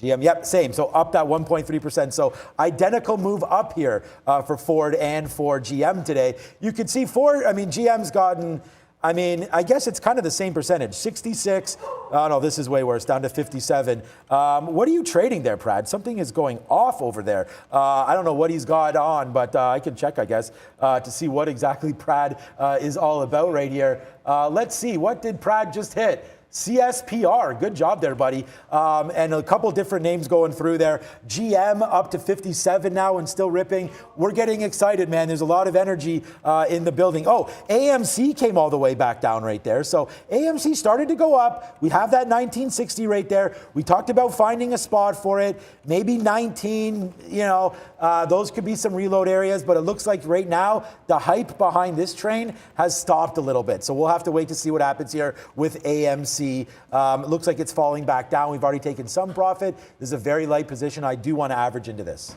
Yeah, I just got to reload VWAP at DWAC. And like I said, like I was looking for a GameStop breakout, but it was, if AMC wasn't going to break, then I wasn't going to take it on GameStop. So it looks like that's probably not going to happen. Someone in the chat asking what happened to ATVI. Look, it's not moving like normal buyout. It's going to put in dollar moves. Like you got to treat it as such. So I said I would buy it on the dips and buy it at VWAP. So giving an idea, just showing yesterday, this is the kind of move it was putting in. It had a bottom to top $1.50 move in the afternoon. So I wasn't letting it wait all the way to 83 to get the last of my long, but I was waiting for it to get back to VWAP to get long again. And now I've gone long for the third time. Well, technically the fourth time here today. I did bungle this one trade.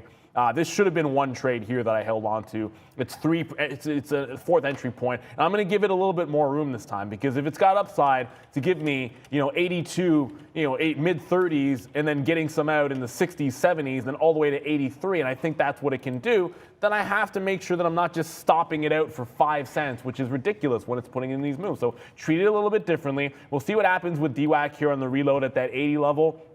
I'll give it to like the quarters or 30s. That I intend to have a tight stop on, like I mentioned before, and just give me an update on what's happening with that chat. Like I said, get a bunch out in front of VWAP. It now looks like if it breaks that level, this cluster here at about 355 will take some more out, and then cover it all before the low of the day. Well, the low of the day is early market, pre-market, but this level here was on a bit more volume at 335, so I'm kind of calling that the low of the day. But I'll be out of all of it in front of 335. Failed break simply at $4 for DATS. Brendan. Lyft, I just noticed here, guys, having quite the day as well. Even Lyft is having quite the day here, 6.8%. There was actually a price target cut on this today, but that was pretty much all I saw on Lyft. But straight to the upside for that one as well. No, Justin.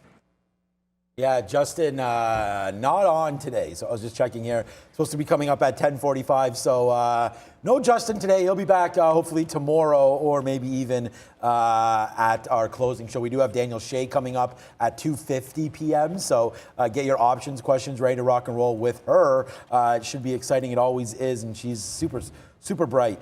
So we're really happy to have Daniel Shea joining us at 2:50. So get ready to rock and roll on that one. It looks like, why am I on AMC but yet looking at DATS? Okay, refresh. There we go. We'll go back over to AMC. AMC, a nice little bounce back to 1930. It did bottom out there at 1915 or so. I've just decided that I'm going to take a stand at 19 even. So, well, not a stand. I'm going to put on the 100% position right here again at 19. So if 19 comes down, we'll put on 90% more of the position we have right now and reload this at 19 and then get out at 1880. If it breaks back down through 1880, then we'll get out. So a full position coming on board here. And again, this is what we're talking about, guys. Like, I know you want us to show our share sizes, but we don't want to be like part of that game. We'll just start to tell you, where I'm reloading, levels that I'm putting on 100% position on, things like that. So that's what I'm going to do with AMC down here at 19. And again, it's the reason why I talk like that is I want it to be whatever shares you want. So if you want to take 100 shares, 10 shares, 50 shares, 1,000 shares, you can do that with me, but I am going to take that at 19. So when that comes back down, you're going to see me into a position, hopefully 19, giving it back to 1880 right there. So that's kind of, wow, HUT 8. I mean, I don't know. We talked about that HUT this morning. Wow, HUT 8 today ripping. Yeah, I might. 88 doing nice, man. Bitcoin back to 43, Ethereum to 31 and change. So a nice move up. Yeah, HUT 8, let's go, man. I'm in this name as well, so this is a good one for us. It has been really yucky recently, but HUT 8 is a name that I like much better than Coinbase. And I was trash talking Silvergate too, and it's like, it's fine. I still think it could head lower, but I caught a bit of a bounce. I should be happy because I still have some of it, but overall, the market is pretty much mostly green. There's a few chunks of red I see on that chart. Let's get to sector watch with Brendan. Hey guys, yeah, great looking board today.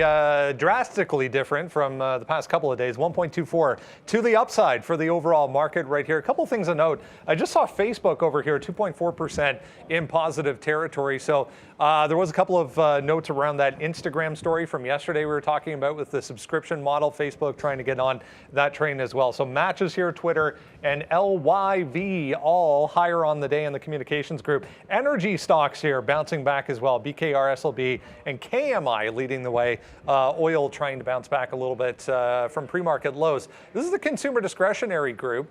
Here's Under Armour. You can look at the A shares. Where'd they go? It shifted over on me. There they are. UA and UAA, Tapestry, MHK, and Lennar all leading the way as far as consumer durables. Some of the homemakers were down, if you remember, the past couple of days, so bouncing back here as well. The services sector as well, all of the cruise lines, all of the hotels, even Penn National, 3.3%. Etsy down here, KMX and Pool leading the way as far as retailers are concerned. Tech stocks, though, are the big story today. FFIV with an upgrade, 4% to the upside. Apple, 1.7% to the upside. Semiconductors, basically the entire group outside of AMD and Micron in positive territory. Look at PayPal, finally, 3.2%. Good to see for PayPal and the banks. Morgan Stanley, Goldman, all the ones that reported this week, bouncing back nicely as well. So pretty positive right across the board, guys, for the overall market. That's Regions Financial, if you were wondering. They reported in the pre-market. Back over to you. Why it's not there. Neil and I were just like, PayPal's up today? Why? Yeah. I mean, I guess there's a lot of names today battling. Look at the break. Okay, so you ever see this on your, on your charts, barcode. I'm not saying just punch along when it breaks out, because that's not necessarily the way to go. But let's imagine a scenario where, which it's not a difficult one, where you're looking for a stock like this that you think might be in a green day and wanting a breakout, and you're trying to choose what to do. Well, look at this barcoding action at the exact pre-market high, 175, and this is not 50, by the way. This is at like 40 or 41, pretty much a random price. But what it gives you is almost like, okay, when it pulls away, it gives you a range here, which oddly enough is right down to this at 174.50. And when I talk about a quantifiable trade, taking that break at the open is pretty quantifiable. You can just say, I'm taking a break. You can round it up to 50s if you want to, and just say your stop out's going to be at 170. It's like $1 worth of risk there. And then when you're starting to think about upside targets on PayPal, well, it's your break, maybe your first outs at the afternoon high yesterday at about 176.40, so that's about $1 in the money. And then you go up to the next level, 177, and then you start thinking about the day before that. So maybe you take it out in 3 chunks, and they're definable outs. And then you can figure the risk to reward. And I'm not saying you blindly punch it long. That could be a situation where you're looking at a group of names that you're looking for breakouts on or that have been depressed, and that one just gives you a very structured trade.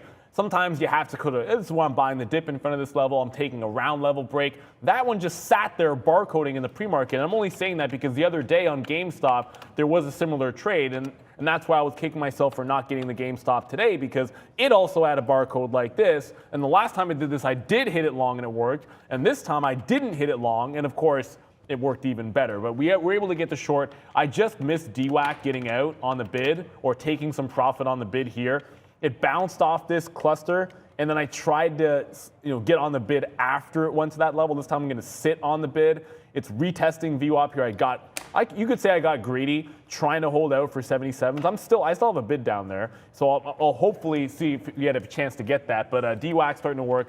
DATS still give me that entry point. ATVI hasn't popped.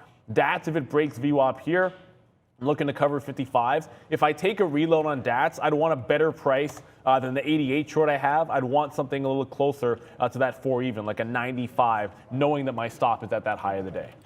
Okay, so we're into BBIG, right now. Vinco Ventures. We'll see if it can go again. It started to go a little bit here. That's a daily chart, so we've got some nice moves recently. And then right now, it's starting to go a little bit. We have 404 here as some kind of protection, but I mean, obviously, I'm just going to use $4 as my out. So 15 cents worth of risk here on Vinco Ventures. But again, we'll just see where it goes. No real key levels. We've already dropped down today off of 440. So that's kind of like the 15 cents. If it goes, then we could take out half somewhere up here. That'd be great. And then maybe we moon and we can get it out a little bit better on the upside. AMC is going to turn out to be a good hold for us as that's still not, I mean, we could have reloaded, but like I said, we're just waiting for 19s. Yes, AMC, how you like that one there? As we're smoking again today. We're at our highest level we've been at all day right now. So that's a good one for me, including we just got into BBIG there, but we're at the highest spot we've been at all day right now. So it's a good day for sure. And we're saying that, and the reason why, I cannot believe how much more money, obviously, we'd have if we had just held the SoFi Prad 1408 bottom. We don't have this. Sheesh, hey, Prad? We don't have that anymore. But you could see, though, we got out, unfortunately, on that 25 break. It didn't even, what a false break that was. It goes to 21 and then rips back up. But the good news is, and we're going to do a backflip right now because, you know what? The calls that we had for the year, actually, we'll do this because, we're getting back in shape. That's going to be us. But the call of the year that we had so far, we had SoFi down here at 1450, right?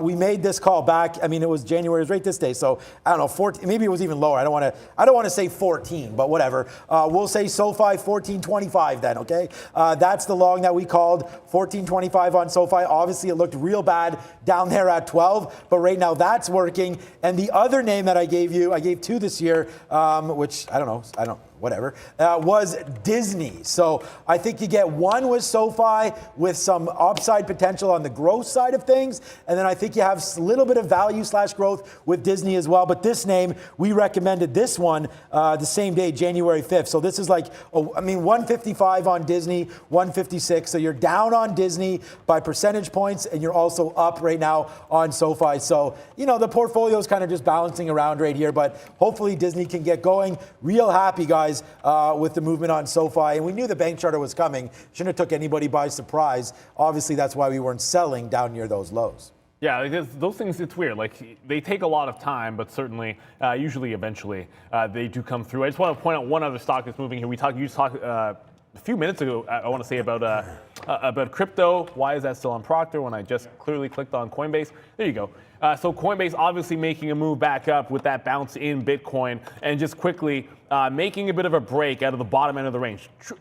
Call it a double bottom because that's 2 separate days of action at 219, but really it hit that level 3 times. If you look at the cluster at that low though, it's a bit wound tightly here with a top-ish at 30 and then another one here at about 35. So I think it's running into an interesting chop zone where if it does try to extend, they may be midway through that range and then pull back here. I want to make sure that you're not making fresh highs on spot price on Bitcoin. But if it gets up to that level, I think you could have a bit of a reversal. It's been a great day, obviously, but Coinbase, getting to that range where it could make a bit of a top. How am I not consistently not getting this fill on DWAC here? So it just comes right back down here again in this range. And I bid it up, now I'm waiting for it, and it just went 5 pennies away from my bid this time. I'm not going to move it, I'm just going to kind of sit here, but I was expecting to get that fill and still have not gotten it on DWAC. I'm checking back on GameStop, if only because we're back above VWAP we're back above 19 quarters, now at 1940 on AMC, and GameStop just broke back above VWAP itself. I'm looking to see if this has a round 2 in it, but I want to play it after a break on AMC. If AMC breaks back out at 1960, I guess that'd be a 112 break on GameStop. Hasn't happened yet, but I'm trying to watch AMC if I can catch like a secondary break. Like AMC starts breaking out and you can still get the break on a GameStop, scalp that out for a quick win, and just let one lead the other. I'm still going to go with that game. I think that's been working so far, and I want to continue that trend. DATS. Ooh, slow load. Let's go. Give it to me. There we go. It broke VWAP, but then snapped back in. Like I said, I'm still holding out for 355, but it's going to need to give me a pop into like 395 for me to make a re-entry point. Like, this is not, if you're going to go counter trend to me, that means if you try to test the same level twice, I think you want to risk less, and that either means taking a size at the same price or taking the same size at a price tighter to your stop level. Either way, that means you'll be risking less the second time through. I tend to choose, I'll just go back to the same amount and then just get a better price. So instead of risking about 15 cents worth of slippage, I'll try to cut that in half. And that's not, look, it's not trading up there. Like, I'm not in threat of this going back up against me. But I'm just planning ahead. It's in the money. You can sort of relax and plan your next move instead of worrying about what you're going to do. Oh, crap, it just spiked. Now it's back at my entry price. What am I going to do about it? No, make that decision now before it happens, and that way you're not necessarily panicking when it does. One last one to get to. Someone just said, I saw someone say in the chat Tesla, which I don't trade Tesla every single day. But Tesla 1000, this is what it looked like here at the bottom, but it's right at that 1040 level, which that's been pretty key, at least a couple of times on the way back down. So if you kind of look at it, when it's rejected that level, it's been pretty good. And it got there a couple of days ago and then absolutely flushed. We're right up at that 1040. So if it breaks, can't get very far, I think like a quick retracement trade through 1040 could be in the cards, but I'm not going to force anything on Tesla at 1050. Let's shoot it on over to Brendan at the big screen. Time for a little money talks. Hey guys, yeah, quick look at currency world today. It's a bit of a quiet board so far. This headline kind of leading the way higher for most, though. Some of the treasury yields are coming off. If you joined us right out of the gate this morning, we were talking about the 10-year and the 2-year moving higher in the pre-market once again. They've since kind of reversed. So the U.S. dollar dead flat at the moment, but we are seeing some moves higher for some of these anyways. Canadian dollar 0.5%, British pound here 0.3 to the upside. Australia, New Zealand as well in positive territory. All the cryptos, yeah, we were talking about nice bounces today. 4% there for Ethereum leading the way, 3.6 for Bitcoin. Japanese yen, Swiss franc, Turkish lira, only ones to the downside. I threw the Canadian dollar up here and highlighted it there. 76, we'll call it, was the bottom there. We're all the way back to 80.5. So nice. That's a daily chart, by the way. So a nice bounce off the lows there recently for the CAD guys versus the USD. Back to you. Looks like BBIG right there stops at 24. We just tweeted out that we're taking a shot long. And I mean, just because I know a lot of you here for education, first of all, UiPath, nice move, keeps going to the upside. That was one that we added late to the sticky note, and we're starting to work out, obviously, all day. UiPath, my number one stock. I just was oversized on that trade. So, but again, just for learning purposes, if my out's going to be $4 and I'm long at 415, then always my first take. Sometimes my first takes are, closer. Like right now I'm debating getting some out at 25, but I think I'm going to try to hold this one. If I'm going to give it all the way back down to 4, then I on the first take, I at least need to take that 15 cents. So let's see if we can get that up here to 428, 429, 430.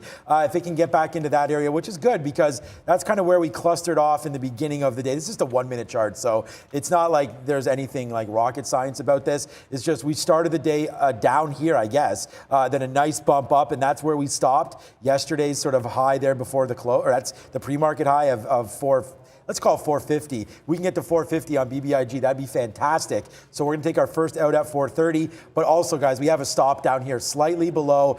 It's just correlating perfectly. It's below these two indicators, VWAP on the 50 period, and then at the same time we have $4. So I'm super happy with the way this one's piecing out. And then here we go. There goes UiPath at the high of the day. So again, man, that was a good one here today. I'll ask you one more time for more likes. It's at 1.8K. We almost got, or did we get 3,000 yesterday? Hopefully you guys can hit the like button again. Oh, and I did want to talk RHDM. I actually have to look. Maybe you could find this. Is Brendan over there? No, he just booked out. I don't know what market this is. This is another name. Oh, you have it up too? Oh, you're trying to find it? I'm trying to find it. No, it must not be in our system. What is It's an IPO today, but it's similar to HUT. That's all. It's a small one. I think it's only 100 million. It's not. It's Rhodium. Anyways, Rhodium Enterprises. I just want to talk about it because it's an IPO today. I think it is in the system. It is. Because it's got the SSR. Yeah, okay. So it's in the system. So we just called it up there. Here it is right now. There's no quote, but. Yeah, there's no quote, no nothing. I don't know when it's going to open up. But again, similar to HUT there. So if you wanted to look at something, that's not horrible. HUT 8 today on a nice move up. You see, I think it was up at 1.7%, 8%. HUT 9% today. Now my charts won't load, but HUT 8 up 9% today. So that Rhodium Enterprises, RHDM, something to look at. Brennan's back there, but we've already solved it. It's on the NASDAQ. So unfortunately, we'll see how that goes. Right now, my charts, as you can see, are freezing, so that's fine. But UiPath right now on one, we're long 37, guys. It's at 37.90 high of day. I'm going to have to close this chart. So a couple of things. One, I mentioned in the chat, but you guys already knew, I had a tight stop at VWAP on DWAC there. And did I get greedy? Probably. There was a chance to scalp this out in 50-cent winner. I was trying to get a little bit more than that, but you got to take it out close to break even because you don't want to give up that profit, right? So if it gets that 85, great. We're going to look for that trade on the short side. Someone in the chat was like, the delay is 10 minutes long. I don't know what's going on there. Like YouTube, it's about 10 seconds usually, and if you're not experienced, just refresh. Yeah, I mean, if that's not what if it's 10 minutes, it's not 10 minutes. It's never 10 minutes. You should refresh your browser or refresh the stream because that basically shouldn't happen. And you can always check. There's like a clock. I should be pointing here. There it is. Like there's a clock at the bottom which is showing Eastern Standard Time, which is market time. So you can always kind of tell where it is. I understand. Look, it's about 10 seconds. We can't do anything about that. My time is 57:40. What it's YouTube. Yeah, that's right. Yeah. Like it's pretty good, but that's not the stream. That's our program on it. Right. Yeah. So whatever your stream is, I mean, obviously ours is gonna match. There goes DWAC right now. Hopefully BBIG can also make that move. Obviously, we're not shorting. We're never going to be shorting DWAC. I know it was a good trade yesterday on the short, but there it is breaking again. We tried DWAC yesterday down here. Shoot, my trades aren't in there, but it was the same move. We were going long here 78 yesterday, right? Where is it? Yeah, darn, it's not here. We were long 78. We took half out there on DWAC, but you could see now starting to go to the upside. And just so we're going to throw to Brandon in a second, it's 10:58, 20, 21, 22, 10:58, 25 as I throw it over to Brendan. 26, 27, 28. We can count. Let's talk. There we go. Let's talk about earnings. There are some big names coming tonight after market and tomorrow morning, guys. Here we go. Netflix. What else? Yeah, I don't care about anything else actually. So I move on from that. Schlumberger is not a horrible company. I mean, I'm probably not going to trade. Actually, no. I'm definitely not trading Schlumberger. I don't even care about any of those other ones. They're a good company, though. I mean, yeah, whatever. I mean, yeah, there's only one name on there that anybody probably cares about. But I mean, who knows? there. Schlumberger, we talked about the oils. I mean, we're not in that as much as we obviously should be. I don't, honestly, man, Netflix is going to start it off. I'm really super excited about what's to come here for all these FANG names. So let's just get the party started on those names, and your boy will be all over those. So let's just see what happens with Netflix tomorrow, guys. Yeah, and look, with less than a minute to go here, it doesn't get to 85, so I'm not in it. Like the trade I want is pop. If it fades at 85, that's got to be the rejection. So because it's stalled at 84 even, I'm going to be looking to see if it does a fail break at 85. DWAC on the run here. Just holding on to a few things from earlier today. By the way, ATVI did start taking some profit on that pop, and I'm going to continue to rinse and repeat that trade action. But you heard him cited several times in the show. Our show, I should say, but we do have market movers coming up. That's where we're handing you off to. We'll be back at 2 o'clock for the close, but Trader Prad ready to kill him with kindness, love, and obviously some good trades because we know he's looking at SoFi. But there is one thing we do before we any of that, and we got to find out what National Day is. It was fantastic yesterday. That was a good day, although I didn't have any. Let's see from Misty what National Day it is. Hey guys, thank you so much for spending this busy and great morning with us. I hope you're all in a profitable territory, and I remind you, please don't leave without giving this video a like. We need just 100 more likes to get 2,000. And of course, right after, join Prad and me to continue trading on this day. Happy National Cheese Lovers Day, everyone. Rat. Oh my goodness, we got to send this to Rat. One of our friends from high school, like his nickname is Rat, literally because I don't know. One day he came with a block of cheese. That's exactly what it was. Yep. I'm not a slice of cheese. He came with a big ass block. It was a block of cheese in his lunch, and like a big ass block of cheese. So he's been Rat ever since. Great dude. We love him. It's like you buy the cheese at the store and you just bring the whole damn thing. That's exactly what happened. It probably wasn't that big, but I mean that's. And I'm not talking like fine cheese. Like it was just like a regular block. Yeah, it was like Crackle Barrel. Yeah, one of those. Like whatever you guys have, Kraft, whatever the generic brand is there. But yeah, shout out to you, Rat. Obviously a good friend of both of ours. So he knows he knows what's all good. He's good. Yeah. Nice. So there it is. So we are reloaded right now. One more time here as we're getting ready to go. We'll see if we can have diamond hands or not. But we are on AMC. Yes, sir. As it's going right now, I mean, look, they're going to bring the energy over there, but I'm not going to stop no matter what the hell time it is. As right now, bang, right there, we'll take some out on AMC. I told you, man, we're loading up the boat on that one, and here we go again on AMC. Let's keep the party going over there with our friends at Market Movers. Come on, AMC, Niagara Charlie, I see you. Let's go to the upside right now. Take it over, my man. Taking it over. Welcome back to Market Movers. It is Thursday, November. Sorry, what am I saying? January 21st, 20th. Where did November come from? What's going on? Hey, Brad. Hi, Miss V. Hi, guys. Thank you very much for joining us today. Let's continue trading on this busy day. As usual, please be active on the chat.